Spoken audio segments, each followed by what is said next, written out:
Hey guys, tonight we're going back in time to a world where you wore wool. Every day your shoes had wooden soles, and asking someone on a date might get you excommunicated or worse, married. You'll wander medieval towns under smoky skies, brushing past open sewage drains and dodging chickens that roam freely between makeshift stalls and tired horses. The scent of boiled cabbage lingers in the air, blended with the unmistakable tang of tannery runoff and yesterday's turnip stew. You're walking down a cobblestone path. Well, cobblestone is generous. It's more like jagged rocks and surprise puddles. You pass a cluster of market stalls and hear a lute being strummed badly by someone who thinks they're the next big troubadour. Everyone's sweaty, everyone smells, and you're about to learn how romance happened in the middle of all this chaos. Spoiler alert, you probably wouldn't survive dating in the 1300s, not unless you had a really good immune system and a strong stomach. So, before you get comfortable, take a moment to like the video and subscribe, but only if you genuinely enjoy what I do here. And hey, let me know your city and what time you're listening, especially if it's past midnight and you should be asleep. Now, dim the lights, maybe turn on a fan for that soft background hum, and let's ease into tonight's journey together. You trudge through a medieval village just after dawn. The ground is damp with morning dew and something suspiciously more pungent, and the thatched rooftops still glisten faintly from overnight rain. As you pass the baker's cottage, the smell of yeast and soot greets you, a temporary break from the usual street perfume of sweat smoke and stale beer. This is where we begin the romance story, with smells. Because before you even opened your mouth to flirt, you were already sending an entire paragraph's worth of olfactory messaging. There's no perfume counters, no mint gum, no daily shower. You've probably bathed once this month, twice if you're rich or weird, and your clothing is permanently infused with whatever stew you had 3 days ago. So what did love smell like? Not good. Let's just say it wasn't roses and vanilla. The average medieval peasant walked around with a natural bouquet of soiled sheep and onions. Garlic was a staple food, which meant lovers often whispered sweet nothings that smelled like dungeon breath. Historians still argue whether people got used to it or simply chose partners who smelled slightly less offensive. And then there was the matter of teeth. Imagine leaning in for a kiss and seeing a full set of yellowed, crooked chompers, if they had any teeth left at all. Dentistry wasn't exactly a booming field, but somehow people still fell in love. Maybe it was the eyes, or maybe it was the way someone didn't throw chamber pot contents near your feet. Who knows? If you were part of the noble class, things weren't necessarily better, just stinkier in a different way. Bathing might involve rose water or scented oils, but it didn't actually involve water very often. You dabbed, you powdered, you layered perfume over last week's perfume like spraying cologne on a wet dog. The scent of love. Think forest moss meets barley porridge with notes of foot fungus. But that didn't mean people didn't try. Oh, they tried. Enter medieval deodorants, fresh herbs tucked into tunics, little bags of lavender worn like necklaces, and wait for its slices of apple clutched in the armpits before handing them to a crush. Yes, you heard right. That was a real thing. Here, take this armpit. Apple, it smells like me. Strangely romantic. Deeply unsanitary. And for the desperate or the creative, there were love potions. Not always magical, often just odd. Some involved grinding up deer antler with wine and cloves. Others required you to boil sage and rabbit entrails under a full moon while chanting your crush's name. Romance was alive. Hygiene, not so much. Still, first impressions mattered. People noticed if you looked cleanish. Brushed hair and tidy clothing, even if laced with sheep hair, signaled respectability. There were even fashion choices that screamed dateable by medieval standards. A well-placed pin on a sleeve could mean you're open to conversation. A belt tied in a certain way might scream taken. Historians still argue whether women wore their hair uncovered in public to show they were single, or if that was just a regional style trend. Speaking of hair, let's address another point of interest. Medieval hair removal was real. Not shaving, mind you, more like plucking. Eyebrows were often tweezed into dramatic arches, and in some courts, women even plucked their hairlines to appear more noble. Bald forehead must be classy. Men, meanwhile, tried to tame their beards into fashionable shapes. Pointed beards were in for a while. Then big bushy ones came back, just like today's beard trends except without razors, or mirrors, or running water. And then we get to clothes. You didn't exactly wear your sexy outfit to flirt, but you could dress strategically. Colors mattered. Red and green were considered romantic. Blue symbolized fidelity, and fur. That was basically saying, I have money, warmth, and possibly fleas. Marry me. Wealthy women wore gowns with trailing sleeves that looked elegant but were wildly impractical for farm chores. Men might wear a tunic that showed off their calves. Yes, calves were a thing. Well-developed calves meant you had time for walking rather than working. Still, the best accessory was good posture and a confident walk. Ideally one that didn't trip over pigs or step in human waste. So now that we've painted the scent and style of the scene, imagine yourself standing in a crowded square. The air's thick with sweat and stew. You lock eyes with someone across the way. They're holding a chicken under one arm and a suspiciously moldy loaf of bread in the other. Their teeth aren't great, but hey, they smiled. And they're not actively spitting while they talk. That's a win. You inch closer. Maybe you ask them about the weather spoiler, it's always too wet or too dry. Maybe you compliment their belt. Maybe you offer them a flower or a carved wooden spoon. Your heart races. You hope you don't smell like onions. You probably do, but maybe, just maybe, they like onions too. You're still standing in that village square, remember? The one with the suspicious puddles and hopeful hearts? You've just offered someone a wilted daisy and a carved spoon, and now you're wondering what comes next. Well, if this were a modern date, you might go for coffee. But here in the 1300s, there's no Starbucks, no movie theaters, no texting you up after dark. Dating, as you know, it doesn't really exist. Because now we enter the world of dowries, where love is measured not in butterflies, but in goat sacks of grain and sometimes an entire vineyard if you're fancy. In medieval society, romantic attraction often took a back seat to economic necessity. Marriage wasn't just about finding someone who made your heart flutter. It was about land legacy and making sure your livestock had enough room to graze. You're a young maiden from a modest family. Your father isn't asking what you want in a partner, he's asking what your dowry looks like. Can he offer a good portion of the family's barley harvest, maybe a few spinning wheels? Historians still argue whether some fathers exaggerated their daughter's virtue to drive up the marriage price. Think of it as medieval matchmaking, with negotiations that would make modern real estate agents blush.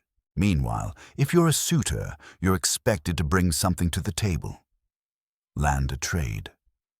At the very least, a good reputation.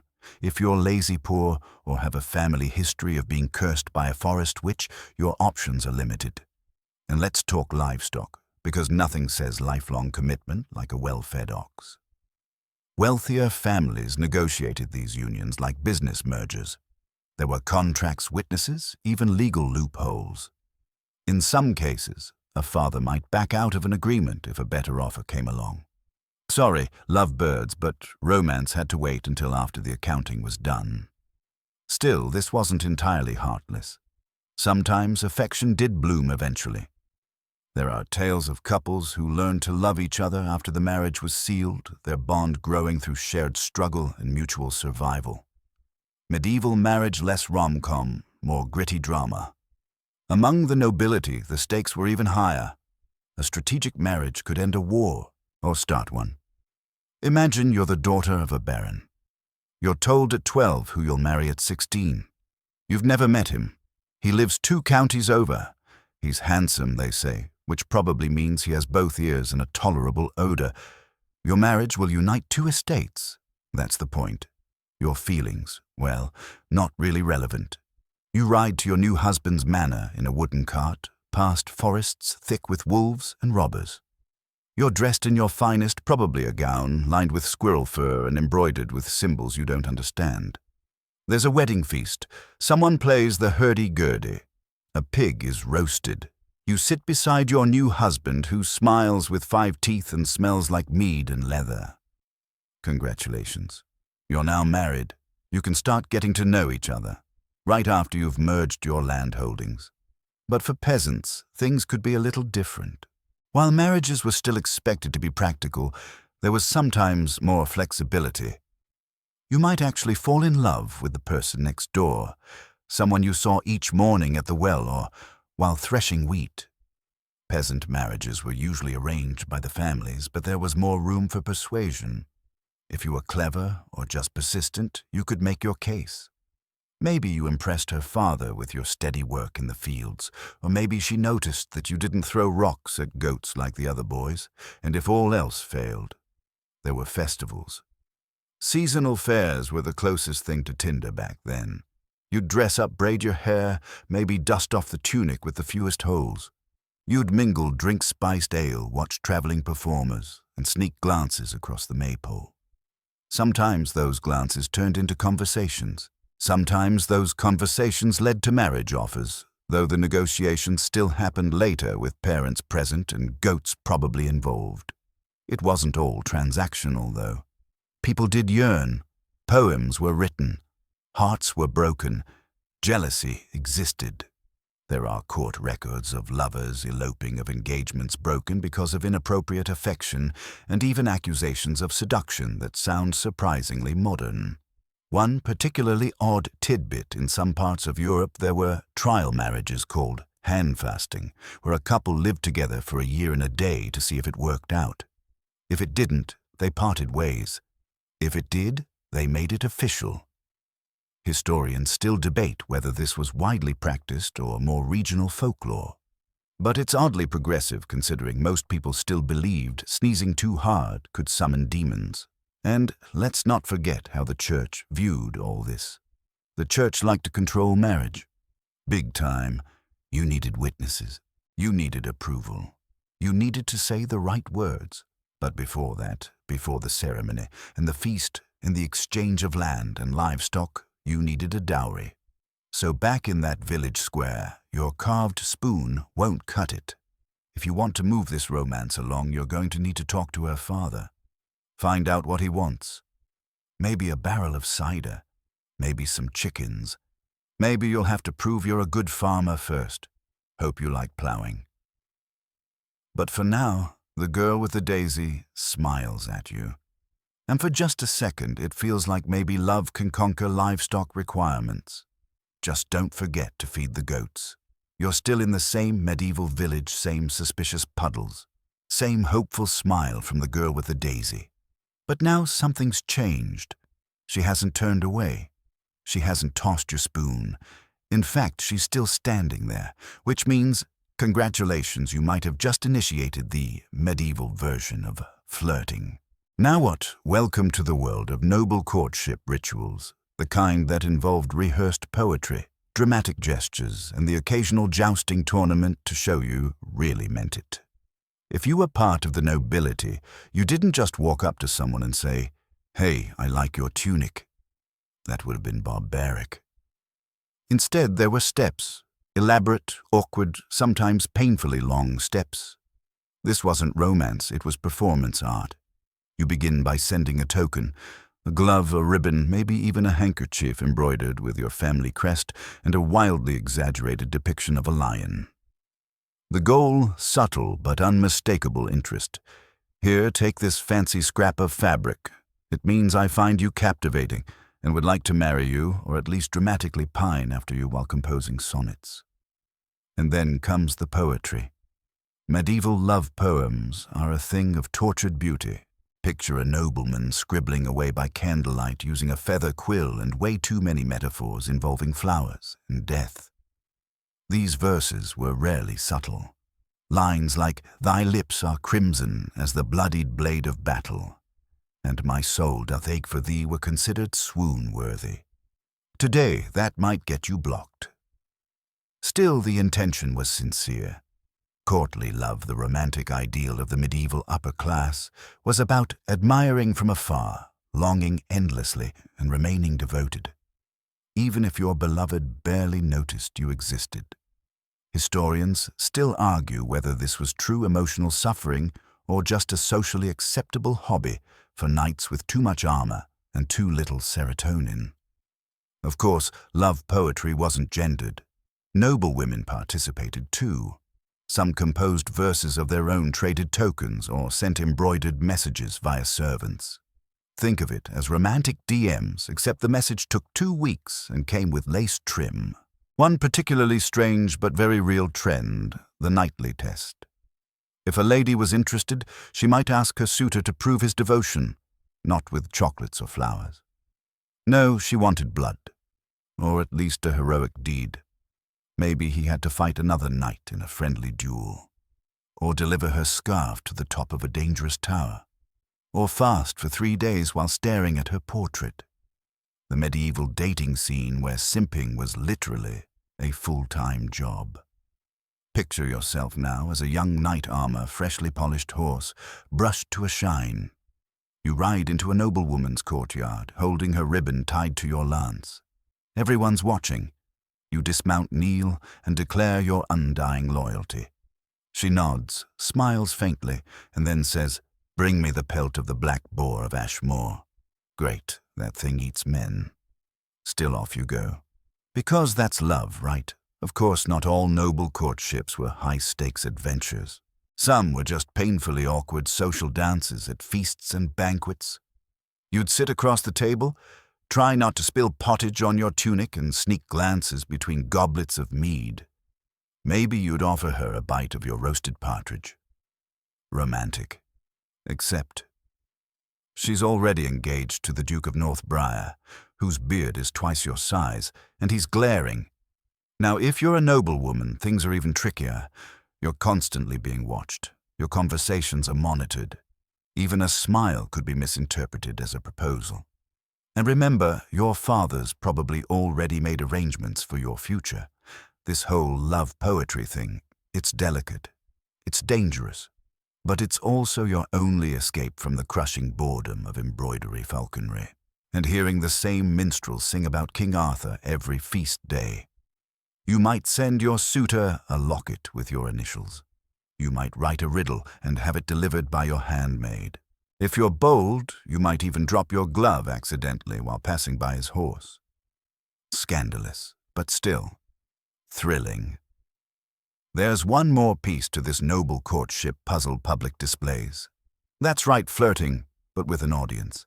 Imagine a tournament ground. Sun blazing down on polished armor. The crowd cheers. You're perched on a wooden balcony beside your lady. She waves her scarf. You nod, then charge at a rival with a 10-foot lance and the singular goal of knocking him off his horse in front of everyone. Nothing says "I think you're cute" like blunt force trauma. It wasn't all violence and ribbons, though. Some noble romances developed slowly through quiet conversations in castle gardens. Walks along the walls, shared readings of old French romances. One fun fact, reading aloud to each other was considered extremely romantic, especially tales of Lancelot and Guinevere, which ironically are about love affairs that usually end terribly. But even with all this pageantry, the odds were still stacked against real romantic freedom. Noble marriages were arranged. Feelings were secondary, which made all this courtly performance bittersweet. Because often, despite the poems and jousts and embroidered kerchiefs, you'd end up married to someone chosen by your parents for strategic reasons. The guy with a lot of cows. The woman whose dowry came with a castle and a fully stocked armory. Not the one who made you write 30 poems about how her hair reminded you of moonlight on battlefields. Still, those courtships meant something. They allowed people to express yearning in a world that rarely allowed it. Even if the romance didn't end in marriage, it added a layer of humanity to lives, otherwise dictated by politics and legacy. And now you stand at the edge of a wooden platform as a feast begins. A nobleman reads a poem aloud badly. A lady giggles behind her fan. The minstrels start playing a tune that sounds suspiciously like the last four they played. You look across the great hall and meet eyes with someone who just handed you a glove. You hold it, you smile, you sit beside them, careful not to crush the embroidery. Maybe love won't be written in blood or property deeds. Maybe tonight it's just a glove and a moment. So now you've experienced the grand gestures of noble courtship, the poems, the jousts, the embroidered tokens of affection, and you're thinking, wow, romance was exhausting when you had money and servants, but let's take a walk down a muddier path now. A path that leads away from the castle through a few sheep pastures and into the thatched roof homes of everyday folks. Welcome to the love life of medieval peasants. Out here in the real world, you don't have silk ribbons or poetry scrolls. You've got calloused hands, cracked heels, and a tunic that smells vaguely of radish and pigpen. Romance still exists, but it's less about love sonnets and more about survival. And you don't have time to pine dramatically from a window because you're too busy trying not to freeze to death or get trampled by a runaway ox. But make no mistake, peasants still fell in love. Sometimes deeply, sometimes foolishly, and always while elbow deep in dirt. You meet someone at the communal oven waiting for your turn to bake your barley bread. The flour's rationed, the fire's low, and your only flirting strategy is trying not to burn their loaf while asking if they live near the river. You make eye contact. It's awkward. It's smoky. But there's potential. Historians still argue whether peasants had more freedom in choosing partners than the nobility. Some claim village matchmaking was informal and based on mutual attraction. Others believe family pressure and local reputation played a massive role. Either way, the stakes were high. If you picked the wrong partner, you were stuck with them for life and likely sharing a one-room hut with livestock as roommates. Unlike the nobles, peasants didn't always need a dowry to marry. Sometimes love really did come first, or at least second, after the pigs. But even then, social standing mattered. You'd want someone who could pull their weight in the fields or the home. A good partner could plow a straight-row harvest without complaint and not mind the occasional rat running across the hearth. But here's a fun twist many peasants actually courted in the most charmingly rustic ways. There was the hayfield flirtation where you'd glance over during harvest and offer to tie their sheaves. A medieval power move, really. Or during communal chores like milling or butter-churning, couples would sneak moments of quiet conversation, careful not to be seen by the village elder or the local gossip. And then there were May Day games. These were seasonal festivals filled with singing, dancing, and yes, romantic entanglements. Young people would gather around the maypole not just for fun, but to scope out potential partners. Holding hands during a dance might mean you were interested. Slipping someone a flower, practically a proposal. These events were electric with possibility and ale. Lots of ale. Of course, not everything was innocent. There were consequences to unsanctioned liaisons. If you got caught spending time alone with someone you weren't married to, expect public embarrassment or worse.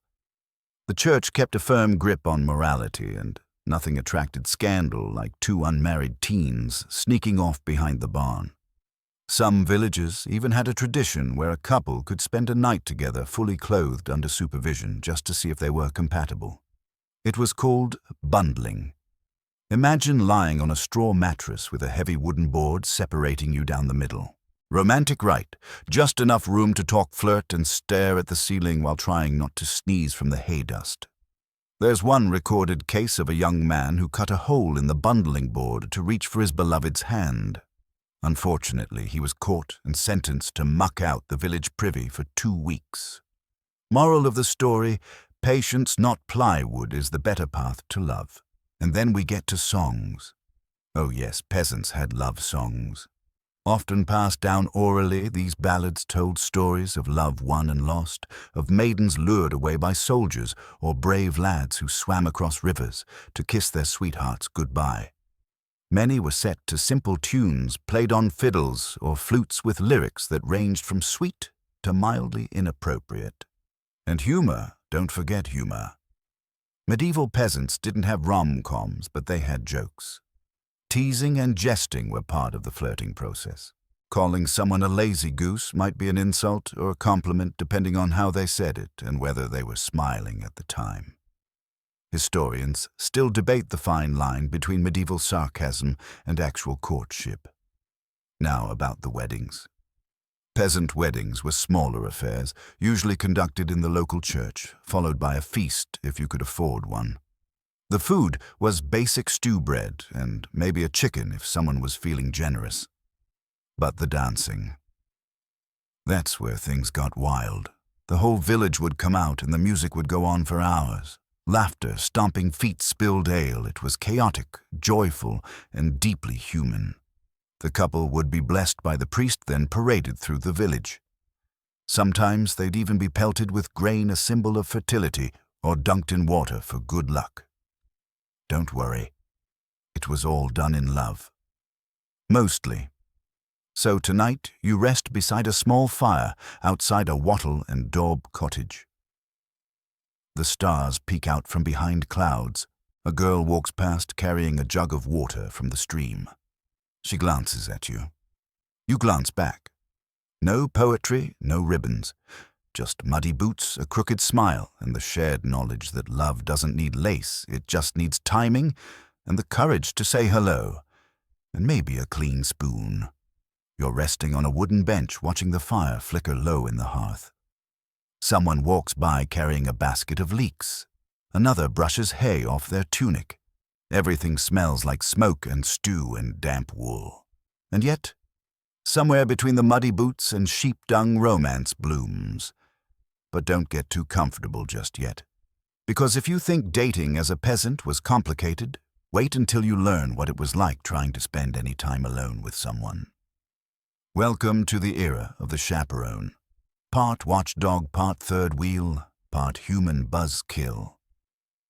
Back in the medieval world, privacy was a rare and luxurious commodity. Most homes had one room, maybe two if you were lucky. Families slept together, ate together, worked together. So finding a quiet moment to whisper sweet nothings was a logistical nightmare, which is why dating or anything that looked like dating usually happened under someone else's watchful eye. Enter the cloistered courtships where every glance, touch, and conversation was monitored like a royal treasury. Imagine you're in love. You've finally found someone who doesn't spit when they talk, who laughs at your sheep jokes, and who just might be interested. You arrange to meet them after the market, but of course her older sister comes too, and her aunt, and her cousin Gertrude, who never blinks and thinks your shoes are too loud. Even among peasants this was the norm. You never met alone. If you were walking a girl home, her brother came along. If you sat beside her at a feast, someone's uncle squeezed into the seat between you like a giant, sweaty barrier of disapproval. Among the nobility, the situation was even more rigid. Noble women were often raised in cloisters, religious communities designed to protect their virtue and prep them for marriage or the convent. These girls were chaperoned by abbesses, nuns, or very strict mothers, all trained in the ancient art of eyebrow-raising judgment. So when a knight came calling, he was lucky to even see his lady-love, let alone speak to her. Sometimes his only option was to stand at a respectful distance while she embroidered by a window. Occasionally they could talk in the presence of a trusted guardian, but the conversation had to stay within strict moral bounds. Lovely weather for planting barley, my lady. Indeed. And your hose appear adequately mended. May I fetch thee a pear? You may ask my father. Sizzling stuff. Still they found ways to bend the rules. A popular move, secret messages hidden in embroidery patterns. That handkerchief she sent you, it might have flowers stitched in a very particular order. Roses for love, violets for virtue, lilies for loyalty. You'd have to know the code, of course, which meant hours of studying herb symbolism instead of learning to plow.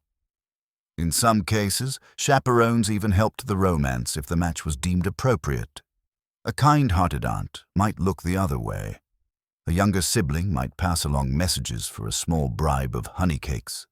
But for the most part, chaperones were there to prevent scandal. And in medieval times, scandal wasn't just juicy gossip, it could destroy your family's future. There were harsh consequences for missteps. A girl who was caught alone with a boy risked her reputation, her dowry, even her chance at marriage.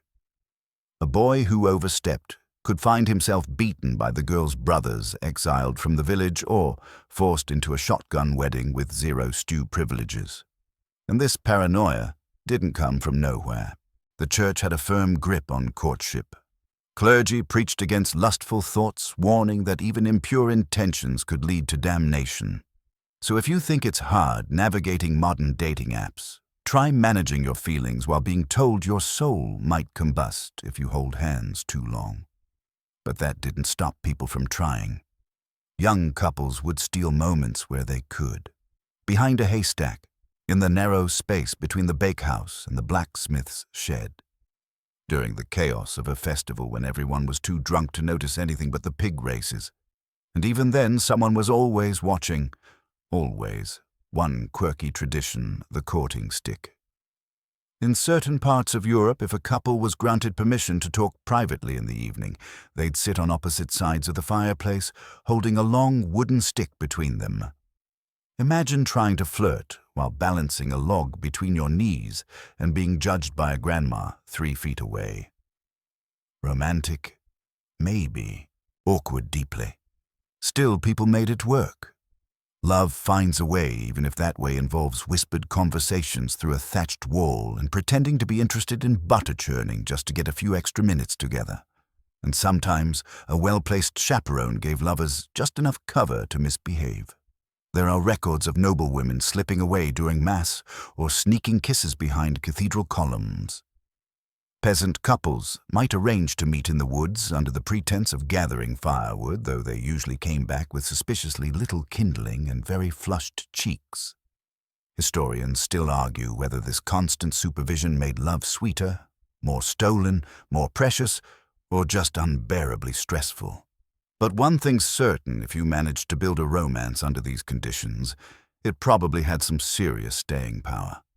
So now you're back in that smoky cottage. The fire crackles low. Outside, someone's singing a folk tune. Your love interest is across the room pretending to stir a pot of cabbage. A chaperone sits knitting in the corner, watching you like a hawk. You glance at your beloved. She glances back. You smile. She drops her spoon. You pick it up for her. No one says a word, and for one quiet moment, under the judgmental eyes of Gertrude, the eternal chaperone, you are both winning the game. The cabbage is still boiling, Gertrude still knitting, and the chaperone's stare remains unbroken, but you managed a stolen smile and a brush of fingers over a dropped spoon, and in medieval terms, that's practically an engagement. But tonight, let's leave the cottages and cloisters behind for a moment. Slip out the back door, past the chickens and laundry lines. Because now it's spring, and something special is happening. The air smells like damp earth and early flowers. It's festival season, and that means one thing: flirting in the fields. Seasonal festivals were one of the few times when life felt lighter, looser, and just a little more magical. Everyone, nobles, peasants, children, widows, drunk uncles, came together to celebrate, eat, dance, and, yes, flirt. And if you were looking for love, the May Day festival was basically your Super Bowl. Picture this: a village green ringed by booths made of sticks and colorful cloth. There's a maypole in the center, painted wrapped in ribbons, surrounded by flowers. People gather with baskets of strawberries and jugs of spiced wine. The sun's out for once. Music drifts through the trees, a fiddle squeaks to life. Children chase each other between the booths. Chickens escape. Everyone pretends not to notice. And in the middle of it all, you see her. She's weaving flower crowns with the other girls. She catches your eye. You trip over a dog. Not a great start, but hey, it's the thought that counts. Festivals were the medieval dating app. They gave you space music and plausible excuses to talk to someone you'd otherwise only glimpse at the market or in church. You could challenge them to a dance, compliment their wreath, offer them a ribbon. In some villages, you'd even toss a handful of flower petals into their lap to show interest, or for the bold place one directly in their hair. Scandalous. And then there were the games. Tug-of-war, sack races, mock sword fights, all designed not just for entertainment, but as a way to show off.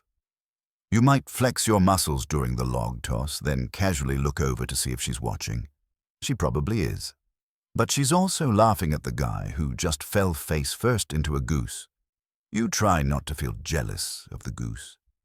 Historians still argue whether these playful rituals were meant to encourage actual marriage prospects or just harmless fun. But many couples met, or at least solidified their interest at these events. Even the church, ever wary of too much joy, usually looked the other way, as long as things stayed moderately wholesome and no one ended up in a hayloft.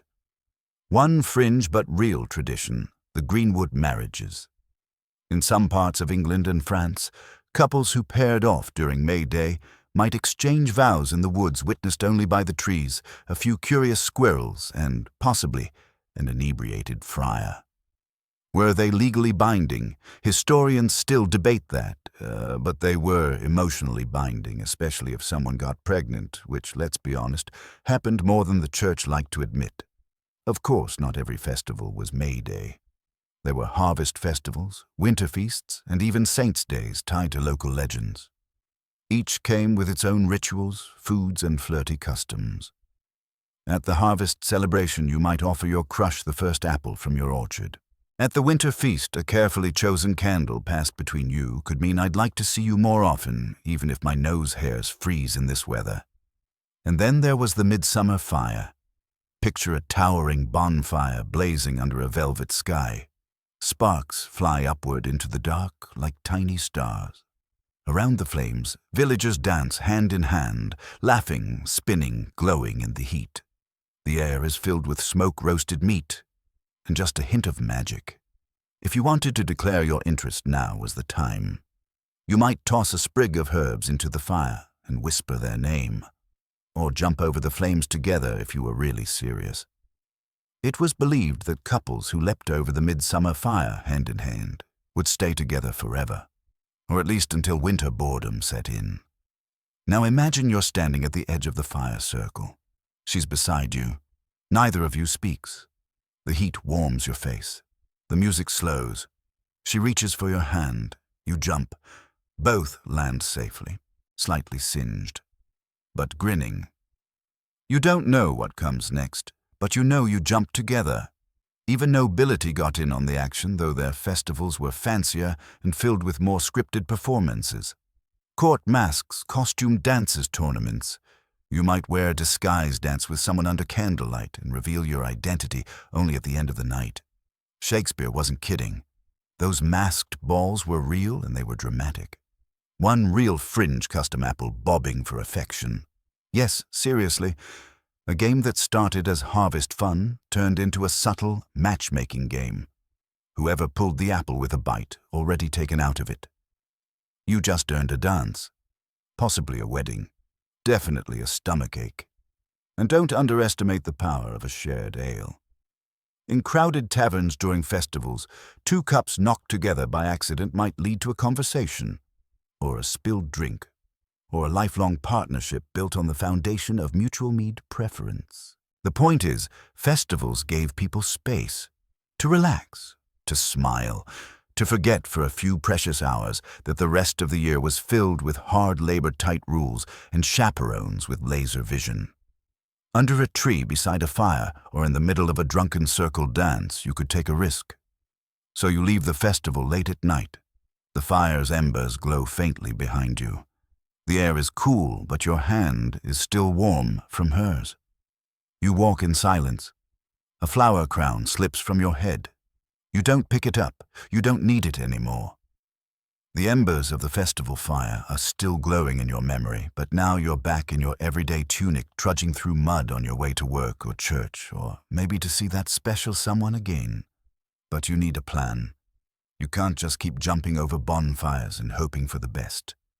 So tonight, we enter the world of medieval tokens of affection and the oddly symbolic power of a glove. Now, modern romance might involve buying someone coffee, sending a meme, or nervously texting, "Hey," and waiting 8 hours for a reply. But in the Middle Ages, if you liked someone, you handed them a glove, or a ribbon, or maybe a sprig of rosemary tied to a piece of lace with a shaky attempt at embroidery. These weren't just trinkets. They were messages, part romantic, part social code, part, "I hope this works and doesn't get me excommunicated." Let's start with the glove. Gloves were practical. They kept your hands warm, they were expensive to make, and in many cases, they were personalized, which meant handing someone a glove was like giving them your literal hand in symbolic form. It said, "Here, hold this piece of me. You can trust it. Also, please don't throw it in a puddle." Knights in particular were obsessed with gloves. Before a tournament, a knight might ride into battle with a lady's glove tied to his helmet or tucked into his armor. It was the ultimate sign of loyalty, love, maybe even longing, especially if it was scented with rose oil and not, say, sheep grease. And if you're wondering whether people actually swooned over gloves, they did. Entire songs were written about gloves. Troubadours sang, "She gave me her glove, and now I have no will to live outside her shadow." Probably sounded more poetic in old Occitan, but you get the idea. But gloves weren't the only tokens flying around. Ribbons were hugely popular, especially at dances and festivals. A girl might tie a ribbon around a young man's wrist or onto the handle of his tool. No, not that tool. Calm down his sword, or plowshare, depending on his occupation. It was like pinning someone's Letterman jacket, but with more sheep in the background. Hair, believe it or not, was another powerful gift. Giving someone a lock of your hair wasn't just sentimental, it was considered sacred. Hair didn't rot easily. It could be braided into jewelry or tucked into a prayer book. Some even believed it carried part of your soul, which sounds romantic until you remember that there were no proper hairbrushes, so let's hope it came clean. There were also rings, though less common among peasants since metals were costly.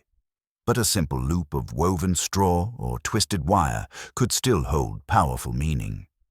Some rings even had inscriptions, tiny love notes etched in Latin or Middle French. Things like "Je suis votre sans departir," I am yours without departure. If your date hands you that, you better say thank you.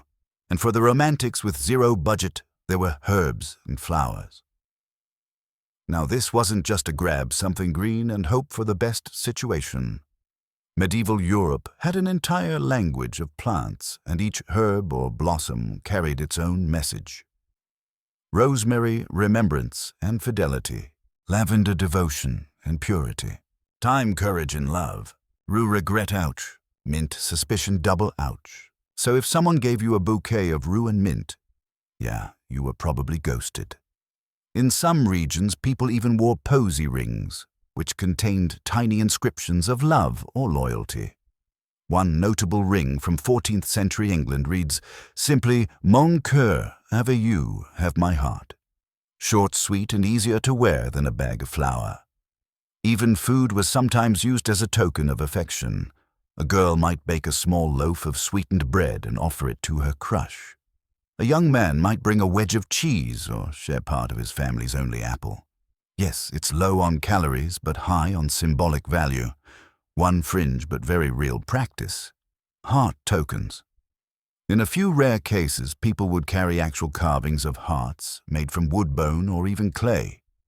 These were early versions of the now ubiquitous heart shape. Not exactly anatomically accurate, but unmistakably emotional. The exchange of these gifts didn't happen lightly. It was risky.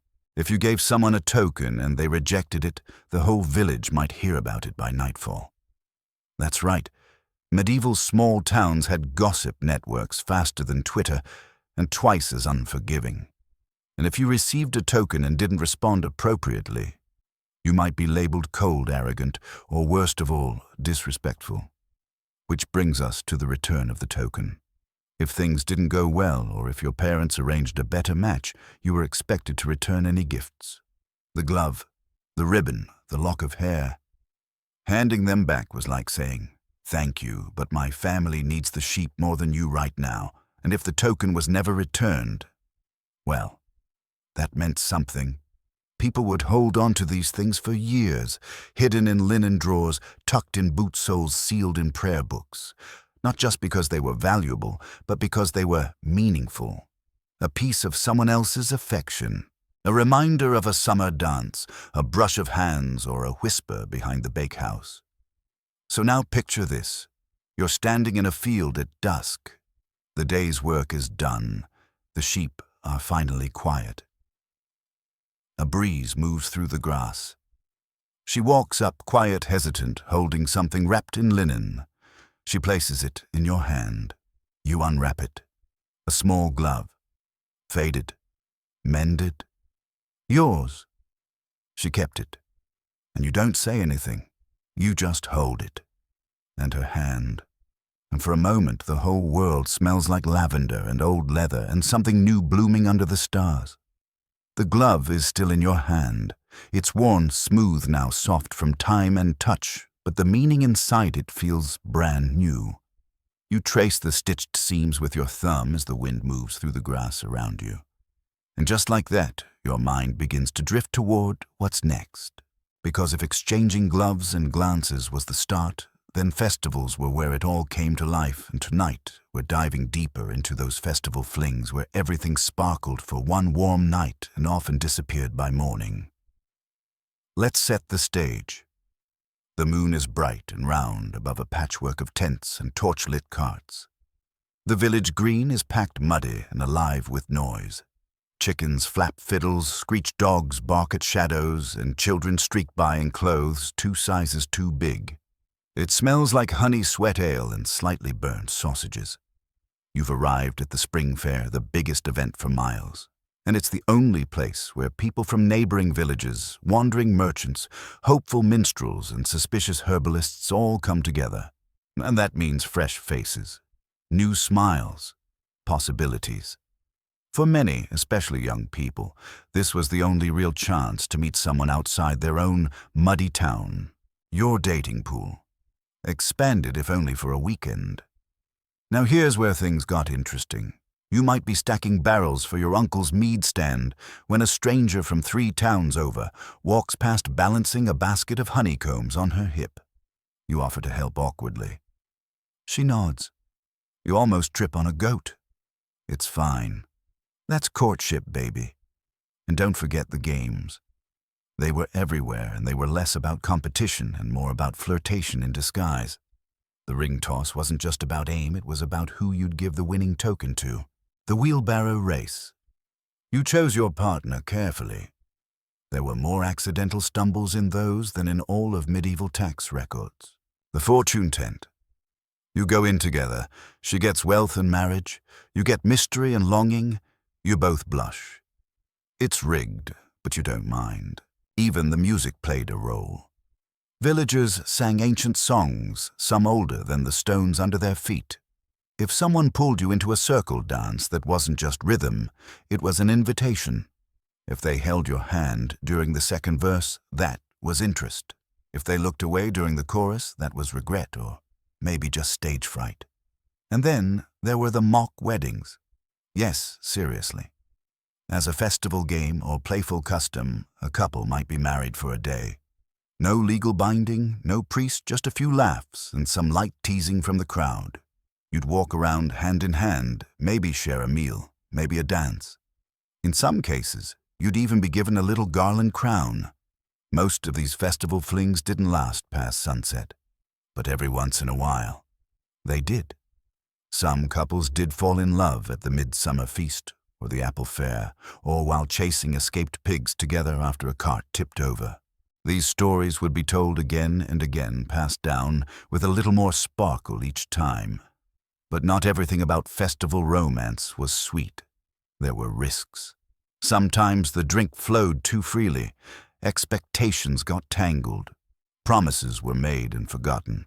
And when hearts were bruised, they bruised deep, especially in a world that didn't have support groups or ice cream.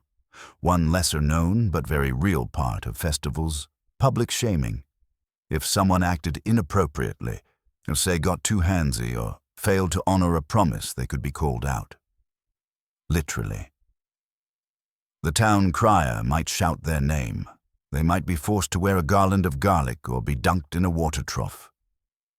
Medieval tinder had consequences. Still, the magic was undeniable. Even the smells, overwhelming as they might be, told a story. The smoke from roast lamb, the cinnamon on baked apples, the worn leather of belt pouches, the sweet tang of fermented plum wine. For some, these smells became the scent of their first kiss, or the moment their hand brushed someone else's in a shared basket of pears. And for the boldest, there were the lantern walks. As the fair wound down, a few couples would drift away from the noise carrying little clay lanterns. They'd walk along the edge of the woods through pastures dotted with fireflies. Maybe they didn't speak much. Maybe they didn't need to. These walks were often the only real privacy they'd ever get. No parents, no chaperones. Just two people, a few flickering flames, and a night that felt like it might never end. Now you're on that path. The festival sounds are behind you. Your lantern swings gently in your hand, casting soft shadows on the grass. Beside you, she walks with quiet steps. Her sleeve brushes yours. Neither of you says anything, and yet somehow, everything is understood. You both know the fair ends in the morning. She'll go back to her village. You'll return to yours. Maybe you'll write, maybe you won't. Maybe a year from now, you'll meet again at another fair, older, sure boulder. Or maybe this is the story that never continues, but always stays. Historians still argue whether these festival flings were healthy release valves or heartache factories. But either way they mattered, because in a world where your life was mostly survival, a little stolen joy under a paper lantern was everything. And in the cool hush of night, as your lantern dims, you hear her laugh softly at something you didn't mean to be funny. You both stop walking. She looks up, and for one flickering moment the entire world holds its breath. The night is still. Your lantern's flame dances low, its light barely reaching the tops of the grass. You and she stand still on a narrow path just beyond the edge of the fair. The music is faint now, just a whisper of lute strings and laughter drifting on the breeze. The stars above are brighter than any candle, and the moment stretches longer than it should. But you don't speak. Not yet. Because now, in the hush between laughter and goodbye, it's time for something more intimate than even dancing or glove gifting. It's time for a letter. You wouldn't think so, right? Writing isn't exactly a universal skill in the Middle Ages. Most people don't have parchment lying around. Ink is expensive. Pens are literally feathers. And yet love letters thrived. Because when you couldn't be near the one you longed for, a few heartfelt words were all you had. If you were lucky enough to be literate, or had a friendly monk or scribe who owed you a favor, you could send something precious across the miles your voice on a page. And these weren't just simple notes. Oh no. Medieval love letters were melodramatic masterpieces, overflowing with metaphors, long-winded declarations, and enough sighing to fog up an abbey window. A typical nobleman's letter might begin to the most radiant jewel of my thoughts, whose smile wounds me more sweetly than any blade. You'd think they were writing to a goddess, not a farmer's daughter with a lazy eye and 3 goats. But that was the point. Courtly love demanded excess, flourish, passion. You had to suffer to make it sound sincere, and don't assume men were the only ones writing. Noble women penned letters too often with even more artistry. Some wrote entire sequences hiding messages within riddles or verses. One famous letter begins, "I send you a breath of the east wind and a thorn from my heart." That's either poetry or an emotional breakdown. Possibly both. For those who couldn't write, there were go-betweens, trusted friends, younger siblings, nosy cousins. These messengers carried letters across villages, castles, and even countries. Sometimes they memorized the message and whispered it aloud. Other times they slipped folded parchment under doorways into saddlebags or beneath loaves of bread. Yes, seriously, One recorded case involves a heartfelt note hidden in a loaf of rye. There's even evidence of coded letters, where symbols, colors, or even scent were used to communicate secret meanings. Lavender meant longing. Rosewater meant devotion. A drop of wax in the shape of a heart, total medieval swoon. But it wasn't just nobles sending love notes. Clerks, apprentices, and even the occasional plowman gave it a try. One real letter from a 15th century tradesman reads, "My own heart and only joy, I wish you knew the ache I carry for your voice and the little way you turn your hands when you laugh." He wasn't a poet, but you can feel the truth in that sentence more than in 100 nightly declarations. Of course, writing these letters came with challenges. You had to find the right words, the right tone, and hope they weren't intercepted by someone with a taste for scandal. A misplaced letter could become village gossip before sundown. There's a famous tale, possibly exaggerated, of a woman who received a letter from her suitor, only for it to be read aloud by the local priest, who very dramatically mispronounced every romantic phrase and added, "May God forgive you both." Truly a medieval vibe killer. And if your relationship was forbidden, say a noble woman in love with a stable hand, or a monk infatuated with a widow, those letters had to be very careful. Vague references. Biblical allusions. Lots of your eyes remind me of divine light and the blessed wheat of Galilee, which sounds religious but is definitely code for "I miss you more than bread." But when those letters worked, they became keepsakes, tucked into bodices, stashed beneath pillows, read by candlelight and memorized line by line. You might only receive one letter in your entire life, but you'd remember every word. Even long after the ink faded and the sender was gone. There's something powerful in that isn't there. So now imagine it's weeks after the festival. The lantern is long extinguished. You're back in your own village hauling firewood or grinding oats. The days blur together. But one morning, a messenger arrives. He's sweaty, annoyed, and demands a slice of cheese for his trouble. But in his hand, a folded piece of parchment. You open it slowly. Inside is her writing, shaky but legible. It says, "The stars haven't been the same since the night you walked beside me." That's it. No signature, no return address. Just that one perfect line. And now you're holding it like it's made of gold. You tuck it into your satchel close to your chest. No one sees. No one knows. But your heart is louder than the blacksmith's hammer, and suddenly your day feels brighter. Because words, just words, carried her voice across the miles. And in a world with no phones, no photos, no way to hold her hand again anytime soon. That one sentence is her hand. The letter is folded and worn, now its edges soft from your fingertips. You keep it close, tucked inside your tunic like a secret heartbeat. Every time you touch it, it whispers a little warmth into your ribs. But now your thoughts turn to something more complicated. Because if love letters were about possibility, then tonight you're drifting into the realm of the forbidden. You guessed it, it's time to peek behind the monastery walls, to wander through cloisters and into shadowed gardens, where vows of silence often collided with the sounds of fluttering hearts. Yes, tonight is about monks, nuns, and forbidden crushes.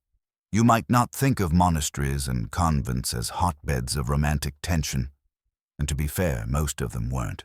They were built for prayer, discipline, and retreat from the world. But as it turns out, being human doesn't stop when you shave your head and wear a robe. Let's start with a simple truth. Proximity breeds emotion. Whether you're confined to a stone chapel for hours or working beside someone in the monastery's herb garden, you notice things.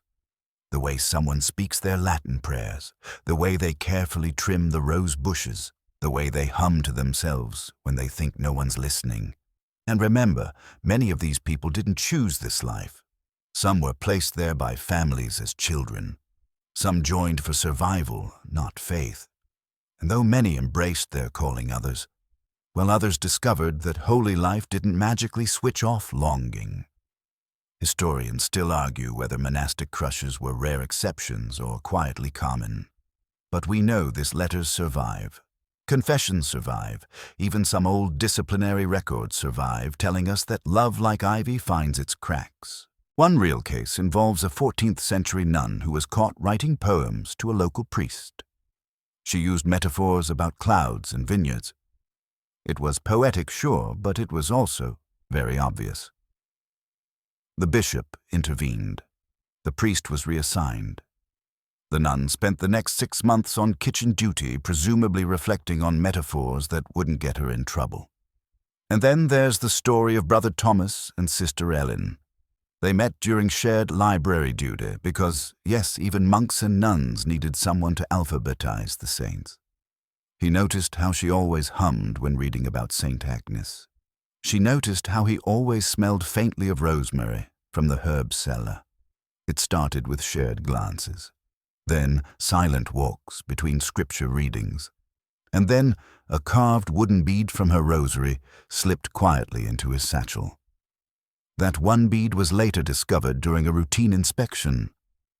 Brother Thomas claimed he didn't know how it got there.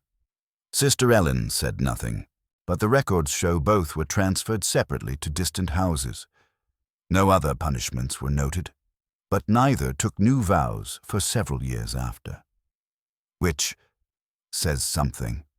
Of course, some stories weren't so tender.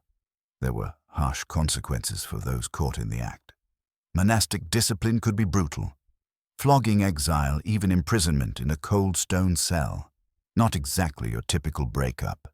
And yet monks and nuns still wrote about love.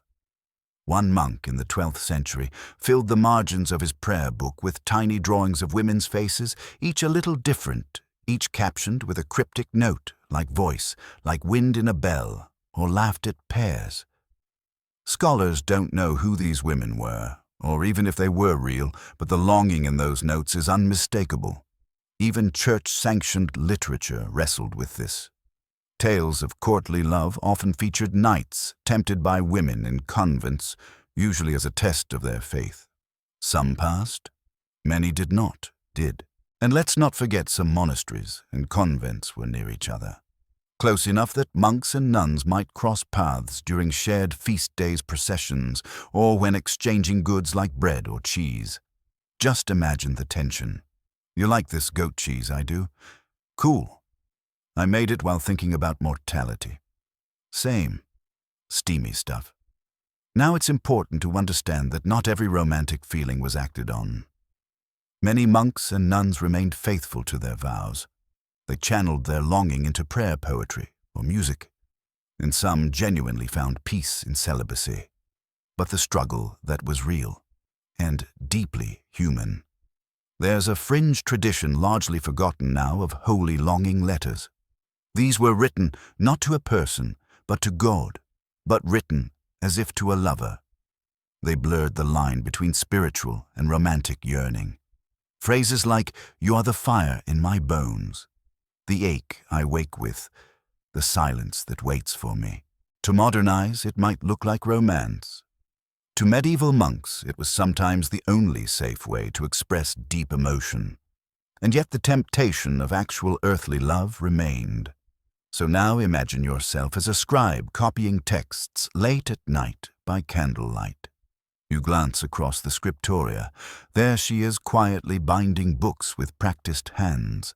Her veil slips slightly, and you catch a glimpse of her hair.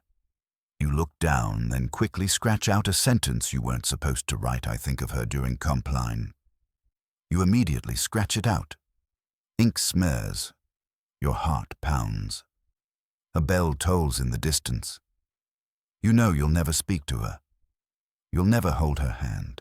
But tonight, when you lie on your wooden cot and stare up at the beams of the ceiling, you'll remember how the candlelight caught her smile. And that will be enough. Or maybe not. Because monks and nuns weren't saints. Not all of them. They were people flawed yearning, afraid, devoted, curious. Just like you. So you put your pen down, and in that sacred silence between scripture and slumber, you whisper the one thing you'd never dare say aloud. I wish I'd met her before the walls. You're still lying on that wooden cot in the monastery's quiet shadows, your heart full of things you'll never say. But beyond the cloister walls, the world keeps turning. Fields need plowing, bread needs baking, and yes, stars still shine over villages where romance hums beneath the surface like a forgotten tune. Tonight, though, your thoughts turn skyward because it's time to talk about the stars.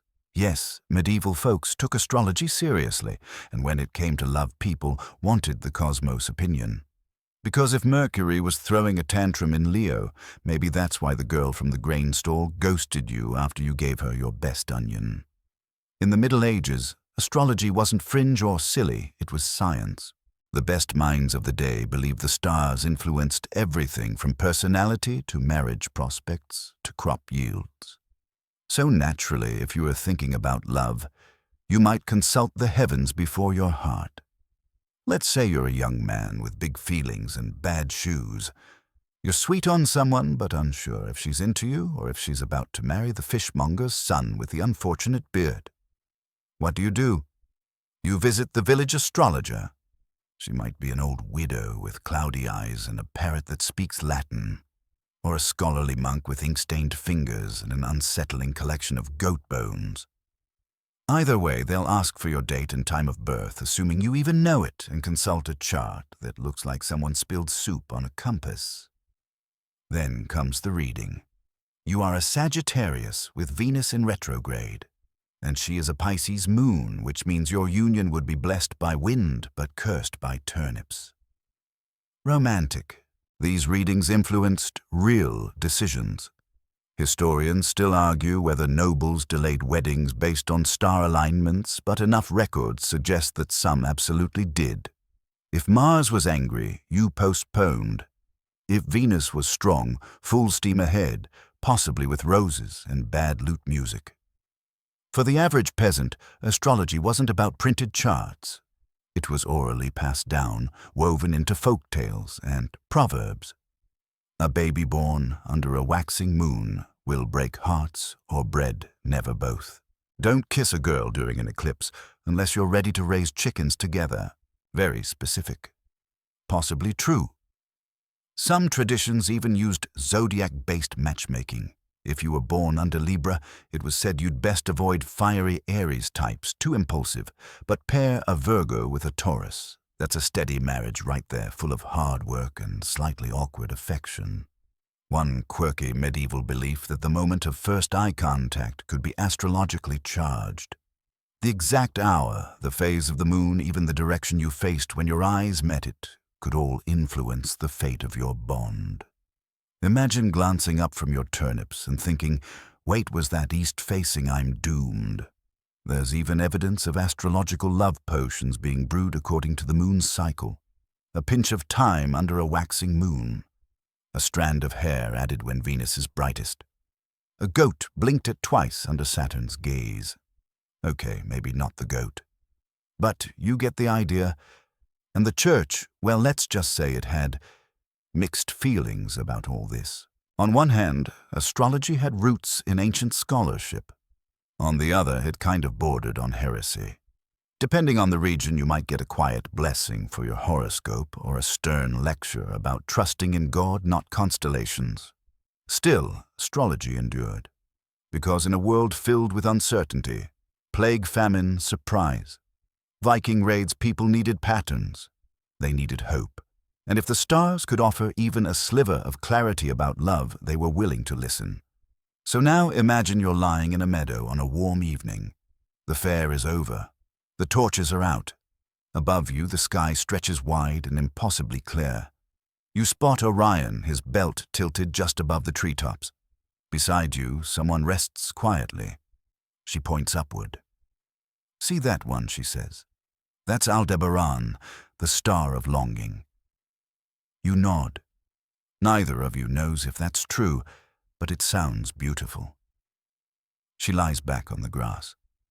The silence is soft like wool, and in your pocket you still carry the letter she gave you, folded tight, ink smudged by the curve of your thumb. The stars shift. Somewhere a night bird sings. and you wonder, not for the first time, if fate brought you together, or if it was just very good timing and an open sky. Either way, you're grateful, because tonight, under ancient light, you believe in possibility, even if Mercury is moody. The stars have faded into morning haze, and now you're back in the thick of village life, dodging chickens, hauling firewood, and daydreaming about that soft smile under Aldebaran. But you can't drift forever, because today something unexpected happens. You're invited to a courtship game. Yes, you heard that right. It's time to step into the ring of trial by flirting, where affection is tested through games, riddles, challenges, and just a little bit of public humiliation. Medieval romance wasn't all solemn glances and embroidered gloves. Sometimes it was fun, silly, even competitive. Think of it as the Middle Ages version of speed dating, but with more mud and less hygiene. Let's start with the riddle exchange. You see her standing by the well. She's filling a jug, humming, possibly ignoring you. So you toss out a riddle. I have a face, but no mouth, hands, but no arms. I stand still, yet I tell time. What am I? She raises one eyebrow, looks over her shoulder, and answers without flinching, a clock. Too easy. Got another, and just like that, you're in. Riddles were a flirtatious proving ground. They showed wit, confidence, and a working brain, which in a world where most people couldn't count past 20 without removing shoes was a very desirable trait. The more clever your riddle, the more impressive you looked.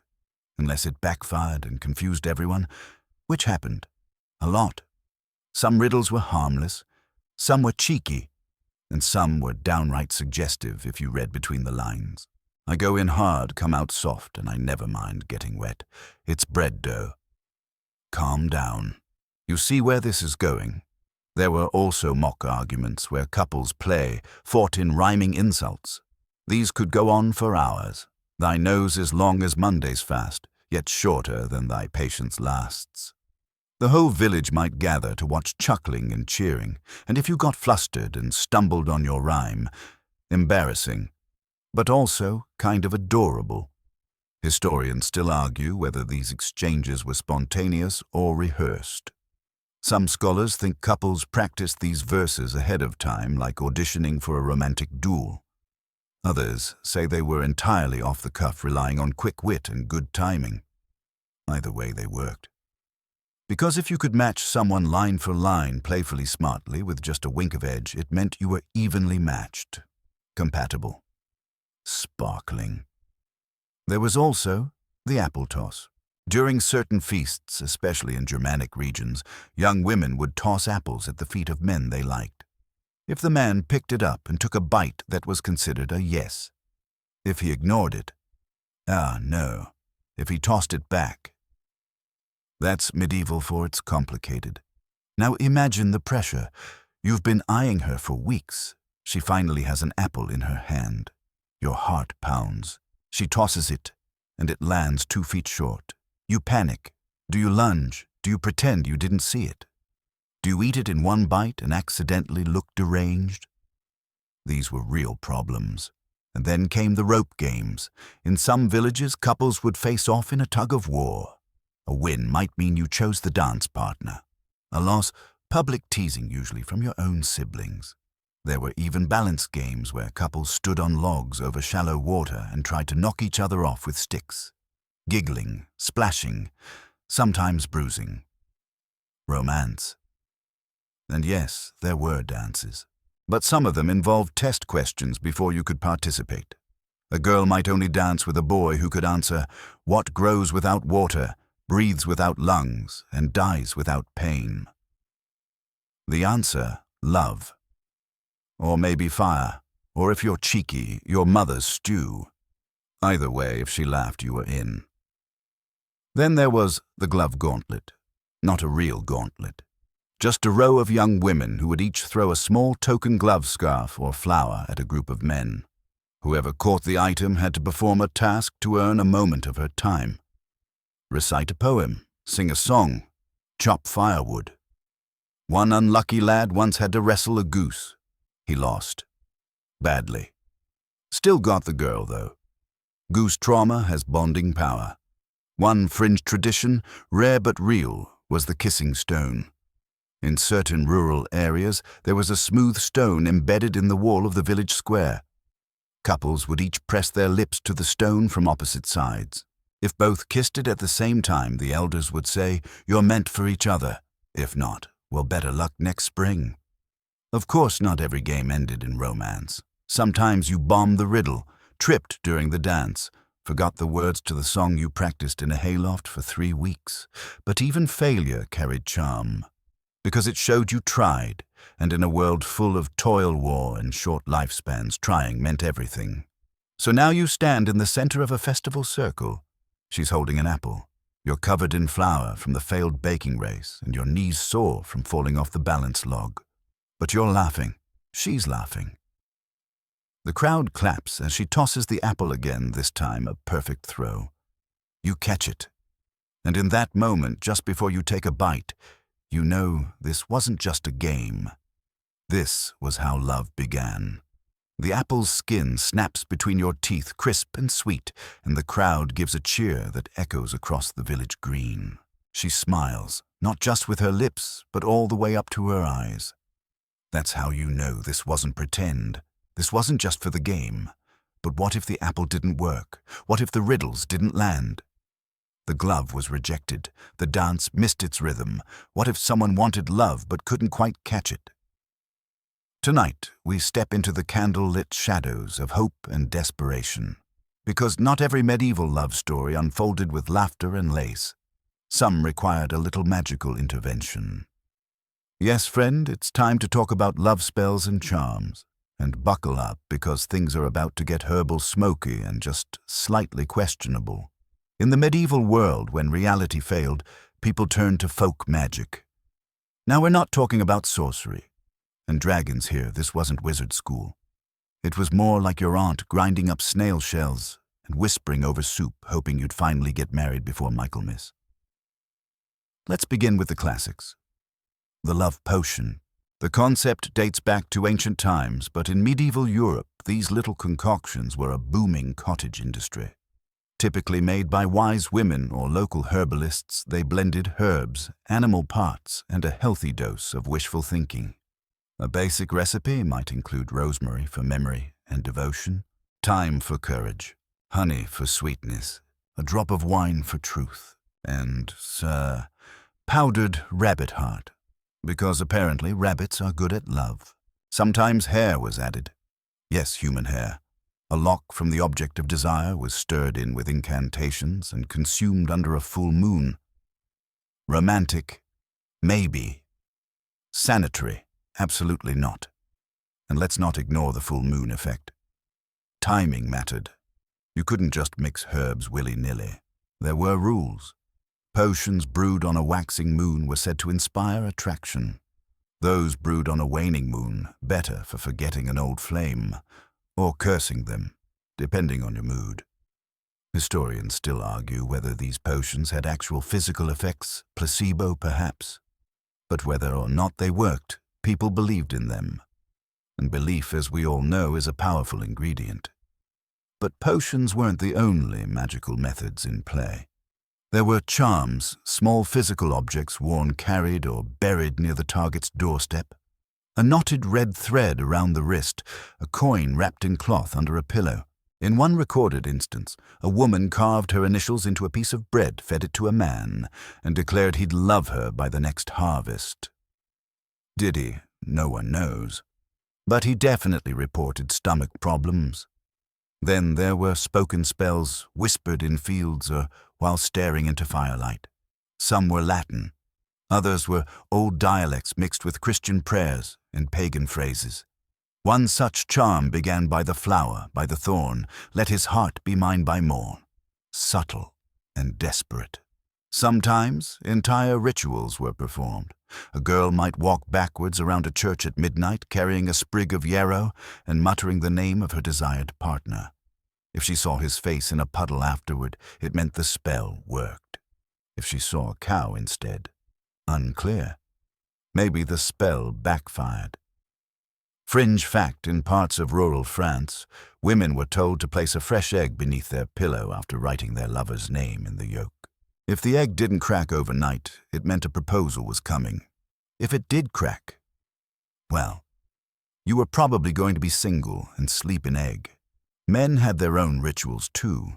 Some would wear iron rings engraved with Venusian symbols, claiming it would attract women.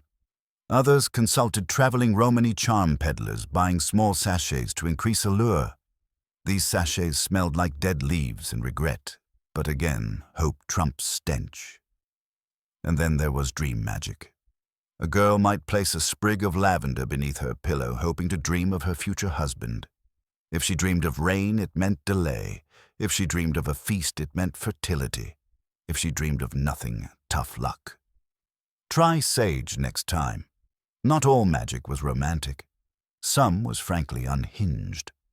One recorded love charm involved stealing a button from your crush's clothing, boiling it in goat's milk, and then drinking it before sunrise while reciting the Lord's Prayer backward. That's a lot of effort for someone who probably doesn't wash their tunic. And of course, the church did not approve of any of this. To be clear, magic avows sin, at least officially. Priests warned against charms, potions, and stargazing. Trust in God, not goose bones, they'd say. But despite threats of hellfire and public shaming, people still practiced. Quietly. Privately. Because when hearts are involved, rules become flexible. Now picture this. You're in a small, smoky cottage. A woman with a crooked smile hands you a cloth pouch. Inside is a rose petal, a stone shaped like a teardrop, and a pinch of ash. "Bury this at sunrise," she says, "near the tree where you saw her last. Then wait. You do. You bury it beneath frost-laced leaves. Your hands tremble not from fear, but from longing. Will it work? You don't know. But later that day she walks by you in the village square, and for the first time she looks back. Just a glance. Just a second. Enough to make you wonder. Maybe. Because whether it's herbs, prayers, riddles, or rabbit hearts, love is always a little bit magic, even if it smells like time and poor decisions. The charm you buried still lingers in your thoughts, part ritual, part daydream, part desperate hope. You're not sure if it worked or if she just glanced your way, because she tripped over a loose cobblestone. But even now, as you walk back toward your cottage in the quiet dusk, something stirs in the air, and just when you think romance couldn't get more complicated, you realize you've stepped into the most dangerous territory of all: secret marriages, forbidden unions. Love. That breaks the law.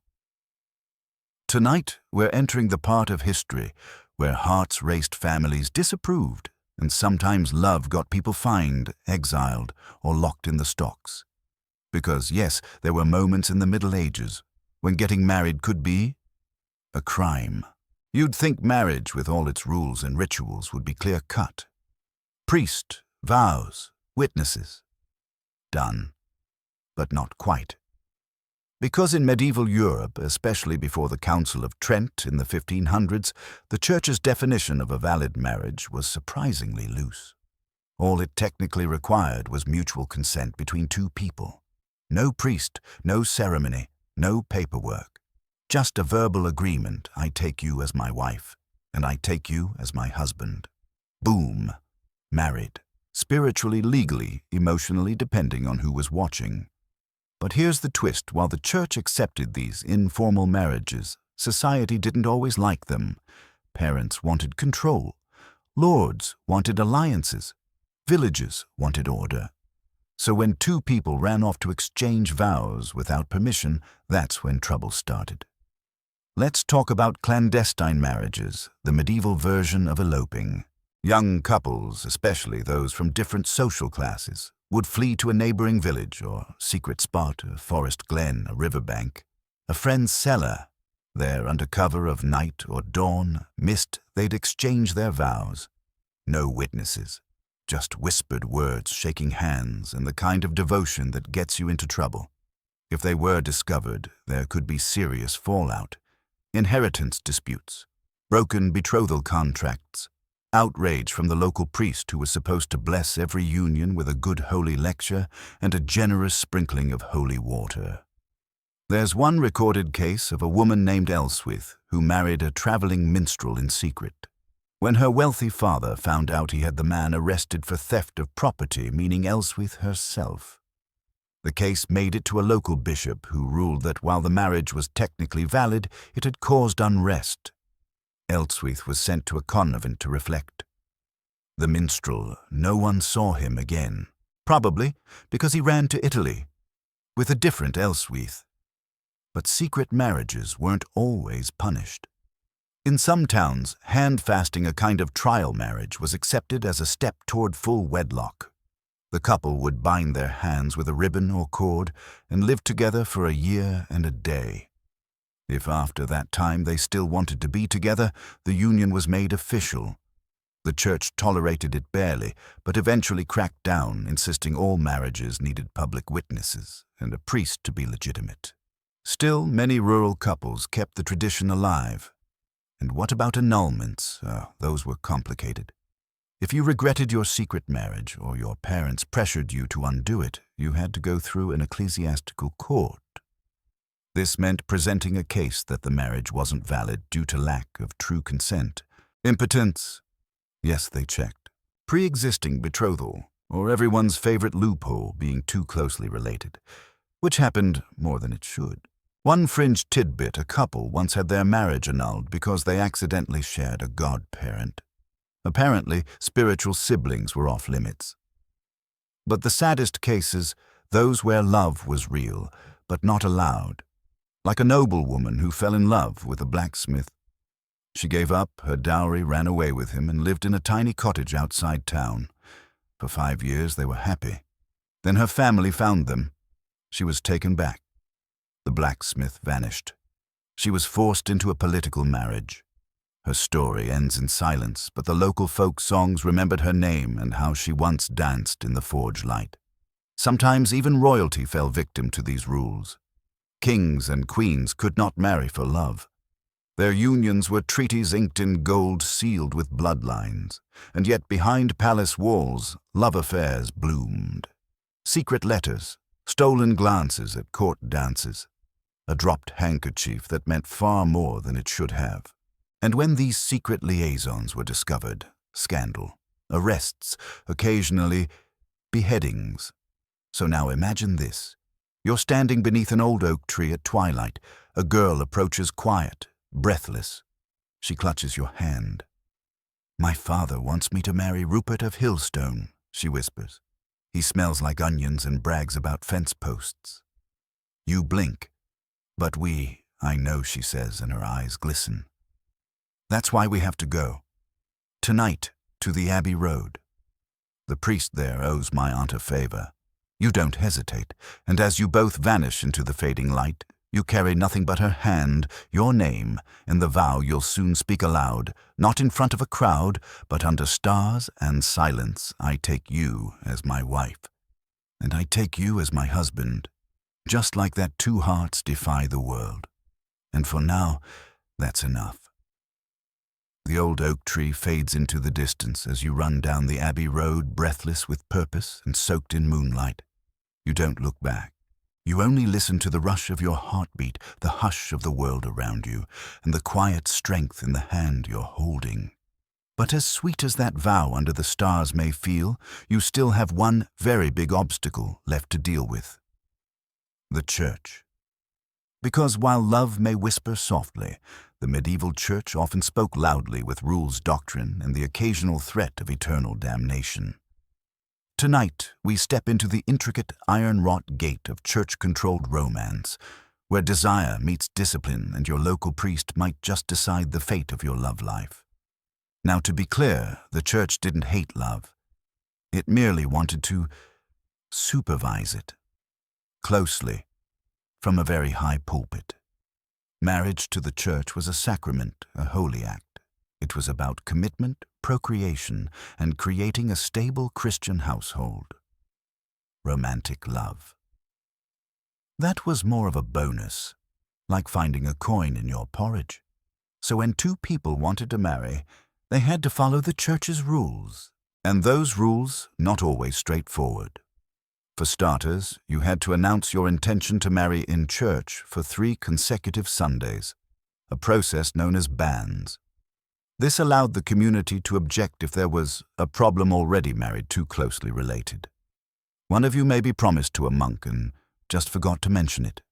If no one objected, and assuming Mercury wasn't in retrograde, then you could marry in the church before a priest with witnesses and a whole lot of Latin. But woe unto thee who skipped that process. Secret marriages frowned upon. Marriages without witnesses, legally risky. Marriages during certain holy seasons like Lent or Advent, absolutely not. Who marries during Advent? Barbarians, and don't even think about marrying someone of a different faith. That was heresy, punishable by excommunication or worse. But perhaps the biggest area the church controlled was sexual conduct. Brace yourself. This is where it gets restrictive. Premarital sex, a sin. Kissing passionately, a sin. Holding hands with intent could be a sin. Thinking lustful thoughts about someone while churning butter, definitely a sin, even if the butter came out perfectly. The church encouraged restraint, modesty, and spiritual focus. Which, to be fair, made sense in a world where disease was rampant and life expectancy was dicey. But for people trying to figure out how to express affection without catching fire and going to hell, it made dating tense. Confession became the emotional support system of the time. People confessed everything: a lingering gaze, a dream, a hand accidentally brushing a sleeve. Parish records show some confessors growing impatient. Yes, Roger, you already confessed that you thought about Milda during prayers. For the 5th time. Some priests were compassionate. Others issued harsh penance days of fasting, additional prayers, or community service like cleaning candle wax off cathedral floors. And if you did get married, don't think you were in the clear. The church dictated what you could do in marriage, too. It approved of intimacy, but only for procreation. Joyful intimacy for its own sake. Tread carefully. There were entire manuals written for confessors that included lists of forbidden acts, timing rules, and approved positions. Think of it as the medieval version of a very awkward FAQ. But even with all these rules, the church did provide guidance and sometimes even comfort. Priests blessed marriages. Monks wrote love poetry with spiritual undertones. Nuns counseled young women on matters of the heart, especially those torn between love and vocation. And when heartbreak struck, it was the church that helped pick up the pieces. Whether it was a lost love, a cruel spouse, or a marriage gone cold, people turned to confession prayer and the quiet support of the local chapel. It wasn't perfect, but it was something. Now here's a fringe fact. In some areas, if a couple couldn't afford a big wedding, the church offered marriage at the church door. You'd say your vows, literally on the steps of the church in front of witnesses, while the priest stood inside. Budget-friendly and symbolic, you were outside but still under God's watch. And for those who crossed the church, the punishments could be public and harsh.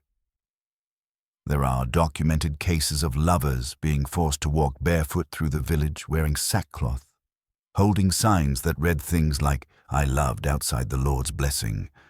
Imagine trying to flirt again after that. Yet somehow, despite all the restrictions, love survived, adapted, endured. Some couples found ways to express affection quietly through shared prayers, joint pilgrimages, or even weaving initials into altar cloths. Others simply waited, until the banns were read, until the season changed, until the village gossip lost interest. So now, imagine this. You and she stand at the church door hand in hand. The priest peers out from the wooden archway. It's misty. The bells are silent. You've waited through 3 Sundays, confessed every nervous thought, fasted twice, and helped carry firewood for the widow down the lane just in case the saints are watching. He nods. You speak the vows. She does too. You slip on rings rough handmade warmed in your pocket. He blesses you, both then steps back. You walk away together. Married. Official. Seen. Not just by the church, but by the world. And tonight, when you look into her eyes by candlelight, you know there is nothing sinful about this. Because love in all its mess and miracle has finally been blessed. The priest's blessing still hums in your ears as you walk hand in hand down the stone path from the church.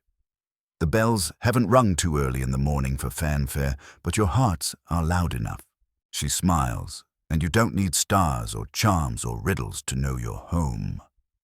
But now, dear listener, let's venture into the part of love that rarely makes the songs or poetry. It's not embroidered on kerchiefs or carved into applewood tokens. It's the end. Not the dramatic kind, no battlefield farewells or families dragging lovers apart. No, tonight we're talking about breakups 1300 style. Quiet heartbreaks, cold goodbyes, relationships that didn't survive the candle going out. Because as much as medieval folks idealized eternal devotion, the truth is, some romances just didn't work out.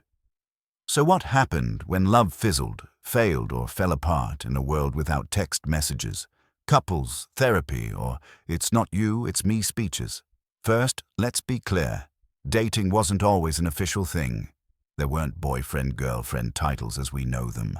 But you could court someone, woo them, exchange tokens, promises, hopeful glances.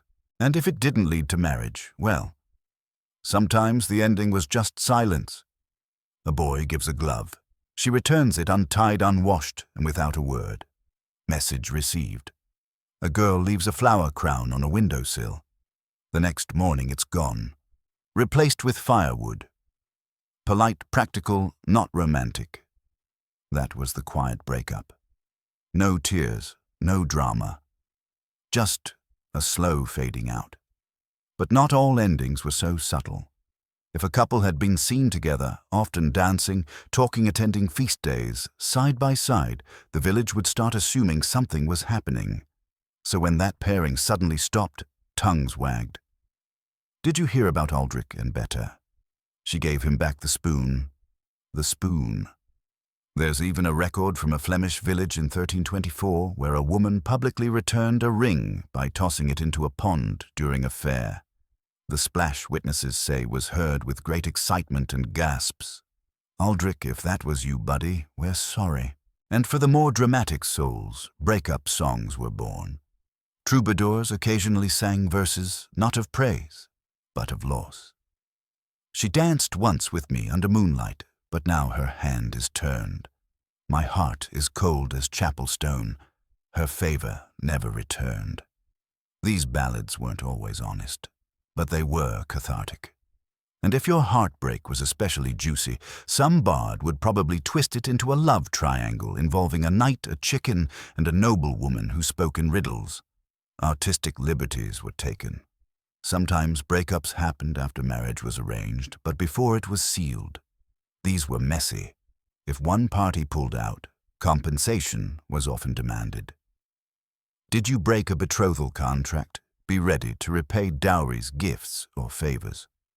In one case, a family requested the return of 3 geese and a barrel of salted herring after a broken engagement. We don't know if the herring was returned. We hope not. And then there was abandonment. You fall in love, marry quietly. Then he leaves for war, for work, for pilgrimage, and never returns. No death certificate, no closure, just waiting. Years might pass before a woman could remarry or claim widowhood. The church had rules. You had to wait 7 years without news before considering your spouse legally gone.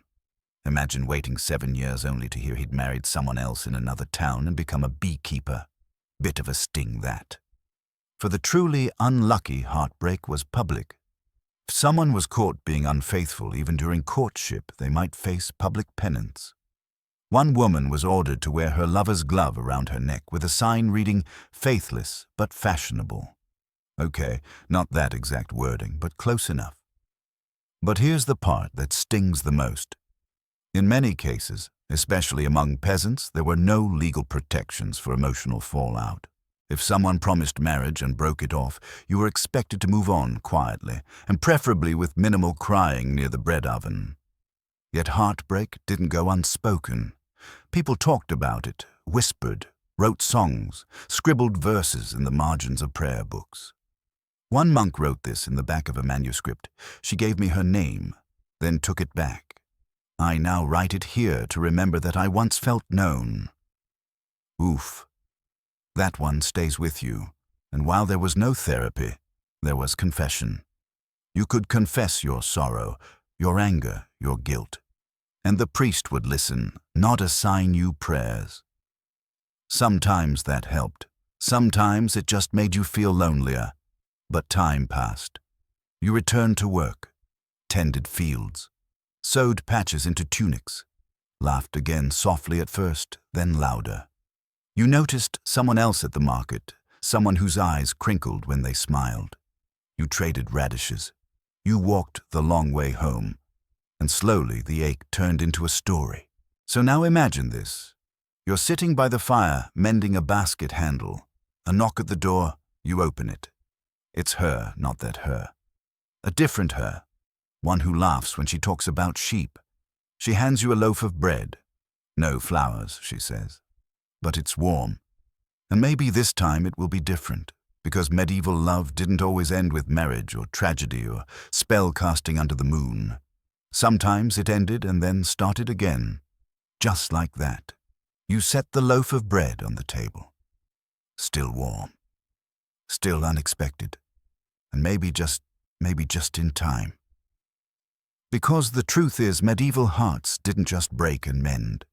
They endured. And sometimes they stretched across distances far wider than the village well. Tonight we follow the winding path of long-distance love in the Middle Ages, where separation wasn't measured in miles, but in weeks, seasons, and the sound of hoofbeats on frozen earth. Let's say you fall for someone who lives a few villages over. Maybe you met at the summer fair, or during harvest, or while fleeing the same goose. Whatever it was, it clicked, and then life pulled you apart. One of you had to help on a family farm.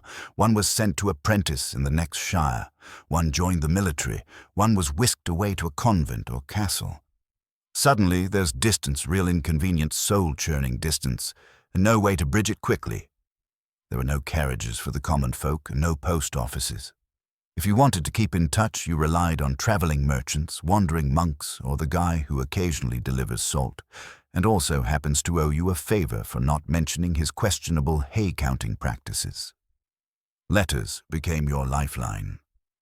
And here's the thing, they were slow. A letter might take weeks to arrive. If the messenger was delayed by bad weather bandits or simply forgot, it could take even longer. You might wait a month just to read, "I miss the way you braid your hair and scold the chickens." Worth it, absolutely. But risky, very.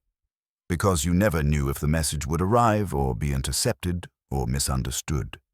Sometimes messages were misdelivered. Sometimes someone read your letter aloud in the town square by mistake, and now everyone knows you called your beloved sweet cabbage, which was a term of endearment, we swear. In noble households, love letters had to go through layers of staff, pages, scribes' maids, guards. You'd write the note, seal it with wax, and hope it wasn't opened by someone who smelled scandal in every syllable. Even among the literate writing styles varied. Some were poetic. "My soul pines like the willow that bends but does not break." Others were painfully practical. "I have sent turnips. They are small this year, like my joy without you." Oof. And when letters weren't possible, you'd send tokens, ribbons, carved buttons, tiny pouches of herbs, even embroidery with hidden meanings. One young woman famously stitched an entire poem into the hem of a handkerchief, then folded it to hide the words unless opened carefully. That's romance and needlework, the deadliest combination. Now imagine the waiting. You sit in a cold room, candle flickering low, wondering if she even remembers you. The wind pushes at the shutters. The fire's down to embers. You trace the edge of the old letter again, creased and soft, now stained slightly from where you spilled broth 2 nights ago. You didn't mean to cry when you read it. And yet, you did. Twice. That's long-distance love in the Middle Ages, a test of patience, faith, and sometimes sheer stubbornness.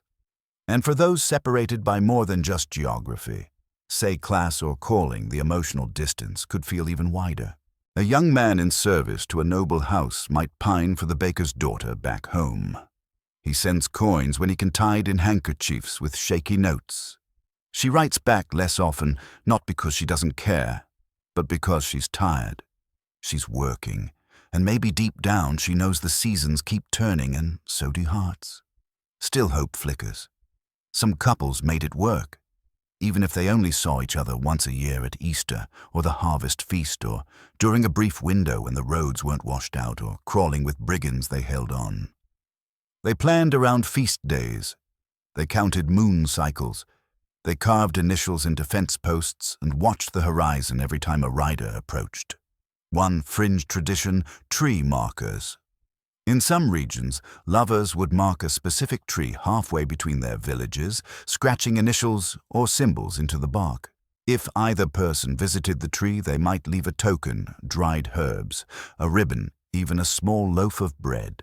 The next time the other arrived, they'd see it and know still thinking of you. Imagine standing at that tree now. It's late autumn, the leaves are gone, the wind stings your cheeks, but they're tucked into a knot in the bark as a folded bit of cloth. Inside a rosemary sprig tied with twine, and a note, one more winter, then I'll come back to stay. Your hands shake. Not from cold, from the ache of remembering and the relief of not being forgotten. Even among nobles, distance made love difficult. Betrothed couples often lived apart until the marriage was finalized, sometimes years later. Some sent poems by messenger hawk. Yes, trained birds were occasionally used. No, they weren't always reliable. One accidentally delivered a love poem to a bishop. He was not amused. Still, the best of these distant loves found ways to adapt. Shared books, mirrored prayers, tiny rituals done at the same time each day. When the sun sets, I will whisper your name, and you whisper mine. That kind of thing. It wasn't magic, but it was enough. Enough to hold on. So now picture this. You're sitting at the edge of your field watching the last light fade from the hills. You haven't seen her since summer. You don't know if she's still waiting, but you reach into your satchel and pull out the tiny cloth pouch she gave you before she left. Inside a button, a coin, and a thread that once held her braid. You hold it tightly, and across the wind just faintly you imagine her holding the pouch you gave her, the one with the spoon handle you carved, the acorn and the feather from the dove that landed between you that first day. The world is wide, but love somehow still finds a way to feel near, even when it rides the wind. The wind has quieted. The pouch is back in your pocket, its contents tucked against your chest like a second heartbeat. You walk the long road home, one foot in front of the other, comforted by the idea that someone somewhere might be doing the same. But as time moves forward, and it always does, you begin to notice something. Not all the love stories around you are new. Some are familiar, seasoned, quieter, and still unfolding. Tonight we spend time with the widows, the bachelors, and those granted second chances. Because while young love is sung about in taverns and festivals, it's the later loves, the ones that come after loss or long waiting, that are often the most tender. Let's start with the widows. In medieval society, widowhood was both a sorrow and a strange kind of freedom. For the first time in many women's lives, they had legal autonomy. They could own land, manage money, and depending on local laws, choose whether or not to remarry. Some didn't. Some loved once and were content to live with the memory. They wore black for years or forever. They tended the same garden. They whispered prayers at the same chapel seat. And every so often someone might leave wildflowers on their doorstep, quietly acknowledging the woman who had loved deeply and lost deeply. Others did remarry. And not out of desperation or duty, but for warmth, for comfort, for laughter at the end of a hard day. There's a lovely recorded case of a widowed miller's wife in northern England who remarried a cobbler 6 years after her husband's death. She'd refused all suitors until the cobbler fixed her roof after a storm unasked and left behind a note carved into the lintel, "The house is dry. If your heart still leaks, I'm just over the hill." They were married by spring. And then there were the confirmed bachelor's men who'd never quite settled down. Maybe they were caretakers for aging parents. Maybe they wandered too long. Maybe no one ever said yes when they offered their best apple or their least patched tunic. But sometimes, years later, someone would appear. A merchant woman passing through. A widow with clever hands and tired eyes. A chance meeting at a saint's feast over spilled cider and mutual complaints about the cold. Love unexpected, unpolished, and absolutely welcome. These second loves weren't flashy. There were no maypole dances, no riddles shouted across fields. Instead, there was companionship, patience, a shared blanket, the passing of spoons in silence, and often less pressure. With youth came urgency. Marry fast, have children, secure the family name. But in later love, the urgency softened. No need to impress. Just show up. Offer help when the wheelbarrow's too heavy. Stay a little longer after the prayer bell rings. One fringe custom. In some villages, older couples would declare their bond not through a formal wedding, but by sitting the bench. It was simple. You'd both sit on a carved bench in the village square, side by side for 3 consecutive market days. If no one objected, and if the local priest didn't raise a fuss, the village considered you partnered. No feast, no sermon. Just 2 people on a bench, shoulders touching, saying without words, "I choose you now." And if you think later, love was all soft gazes and soup, think again. Some of the spiciest medieval letters came from older lovers. Freed from the expectations of courtly drama, they wrote with startling honesty. One widower wrote, "You bring more peace to my hearth than 20 winters before you. And more heat too. Easy, Geoffrey." And women wrote back with equal fire, "I never imagined I would feel my heart gallop again. But it does, and it runs in your direction." Historians often overlook these stories, dismissing them as practical arrangements. But dig a little deeper, and you'll find love where no one expected it. In the bakehouse, in the herb garden, in the brief glance between 2 older parishioners exchanging fish at the market and pretending not to notice the blush. Because love never retired, and for those who were once rejected, betrayed, or simply overlooked, there were still second chances. A young man whose proposal had once been refused might be approached years later by the same woman, now wiser, bolder, and ready. A woman once jilted at the altar might find herself courted gently, respectfully, by the man who'd watched her plant vegetables for the past 5 seasons. Even those who'd vowed never again sometimes did. So picture this: you're older now. Your hands are worn, your back creaks, and your best shirt still smells like onion soup no matter how many times you wash it. You walk to the chapel, and there she is, the widow with the sharp eyes and better posture than you've had in 20 years. She's lighting a candle. You light one too. You nod. She nods back. No fluttering, no rush, just a beginning again. And maybe later you'll walk her home, carry her basket, ask if she ever liked riddles. She'll roll her eyes and say, "Only the clever ones." You'll smile. And for the first time in a long while, you'll feel like spring. The path home is softer now, not because the road has changed, but because your steps have. Lighter, maybe. Calmer. There's something steady in your chest, a warmth you didn't expect to feel again. But tonight, our journey turns toward the more shadowed corners of medieval love. Because for all the flower crowns, riddles, and sweet cider glances, not everyone followed the rules. Yes, dear listener, tonight we talk about sins of the heart, the secret romances, the reckless choices, and the very real consequences of being caught kissing behind a barn. Let's begin where most trouble starts: impulse. You're young, You're in love or at least very fond of someone's smile. You steal a moment alone behind the bakehouse or in the hayloft or out by the river when the moon is bright and curiosity is louder than caution, and suddenly you're in trouble. Because even the appearance of impropriety in medieval society could lead to gossip, scandal, and a swift visit to the parish priest. And while sneaking a kiss or whispering sweet nothings in the churchyard might seem innocent enough, it was often treated with the same seriousness as theft. Why? Because the church and often the village believed purity wasn't just personal. It was public. Your reputation affected your family, your future. Marriage prospects, even your ability to inherit land or be hired. So if someone saw you holding hands behind the barley stack, it wasn't just romantic, it was evidence. And people loved evidence.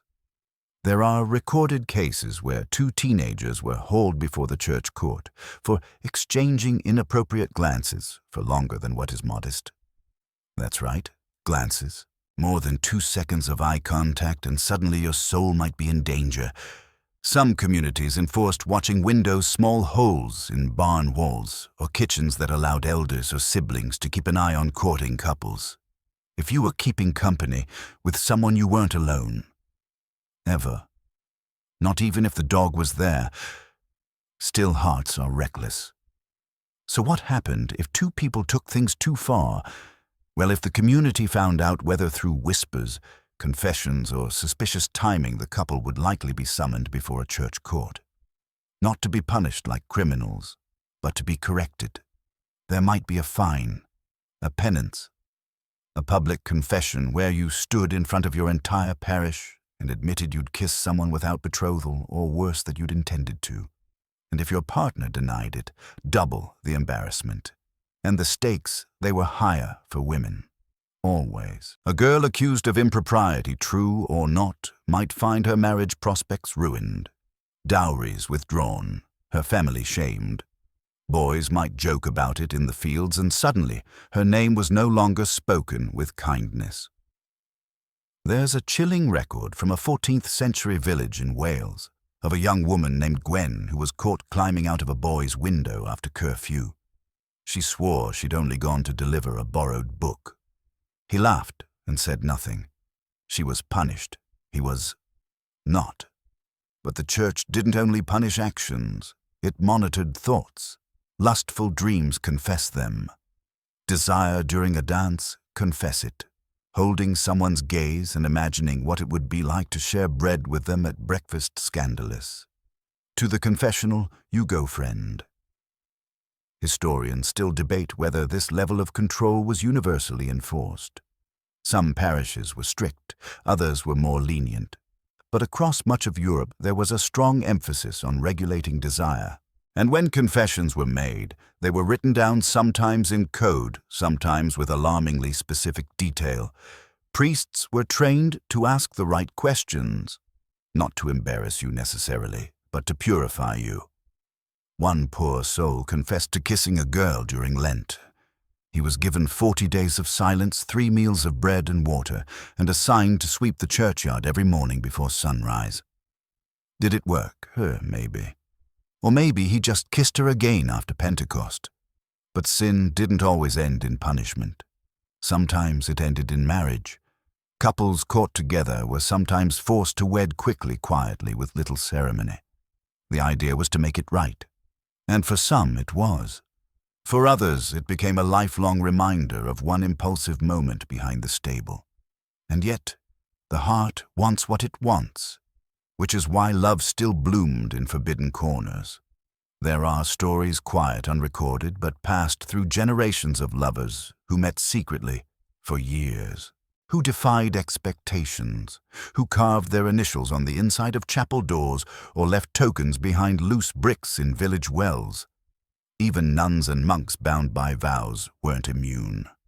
We've talked about them before, but it's worth repeating. Even within stone walls, love found its way.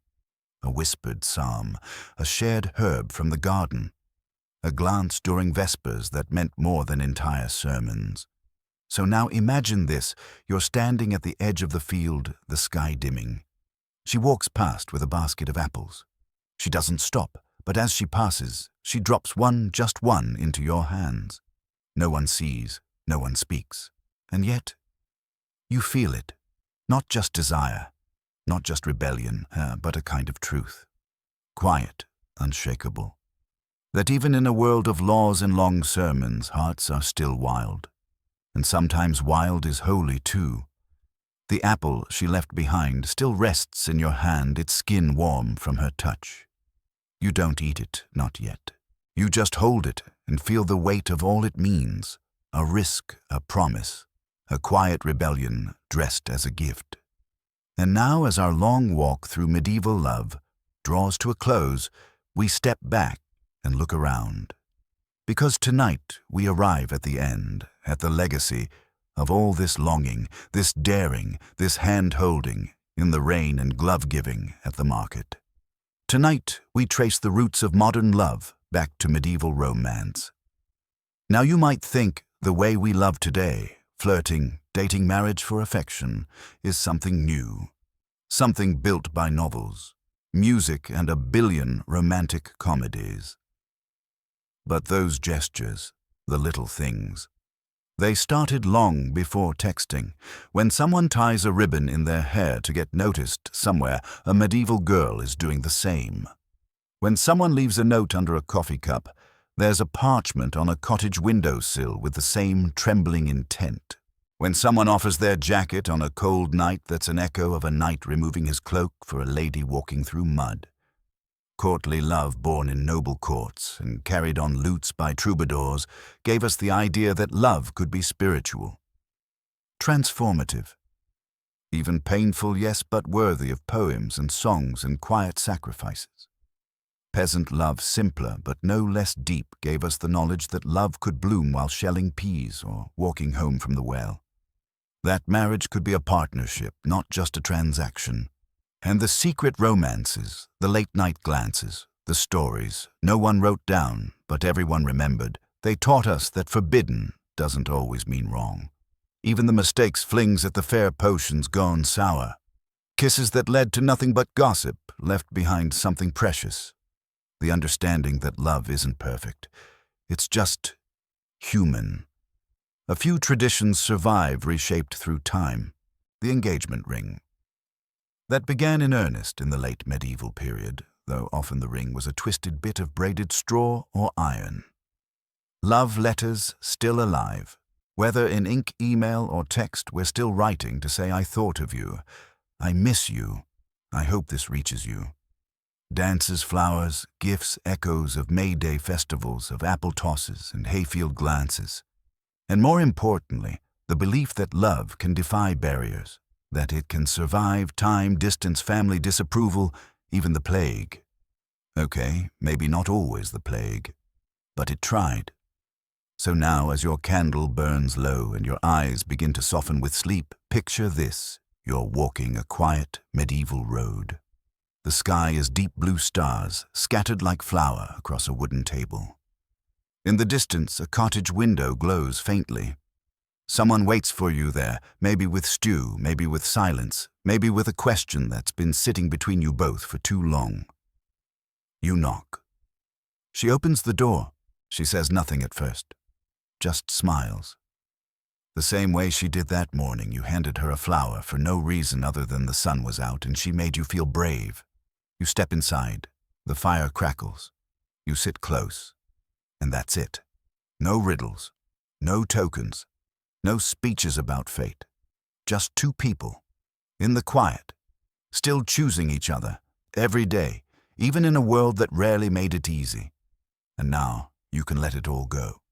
The glove on the knight's lance, the ribbon on the wrist, the letters written by candlelight and read beneath trees older than memory, the charm tucked into a pouch, the silence between two lovers standing just a little too close near the grain bins. Let it drift away like wood smoke in the evening air. You've walked through village squares and under cathedral arches. You've waited by wells and wandered meadows in spring. You've tasted fear, joy, longing, and rosemary-scented courage. You've stood outside the chapel door. You've whispered vows no one else could hear. And now you rest. Let your breath settle. Let your limbs soften. Let your thoughts still spinning with flower crowns and love spells finally grow quiet. You're safe now, warm, still. There are no crowds, no rules, no reputations to protect. Just the hush of night and the knowing that love, ancient, stubborn, ridiculous, magnificent love, lives on. Not just in castles and cloisters, but in you. Close your eyes. Breathe deeply. Picture the lantern light from the festival flickering behind your eyelids. Smell the herbs drying by the fire. Hear the soft strum of a lute in the distance, off key but sweet. Let your mind drift. Let sleep find you. The story's done. But the love never really ends.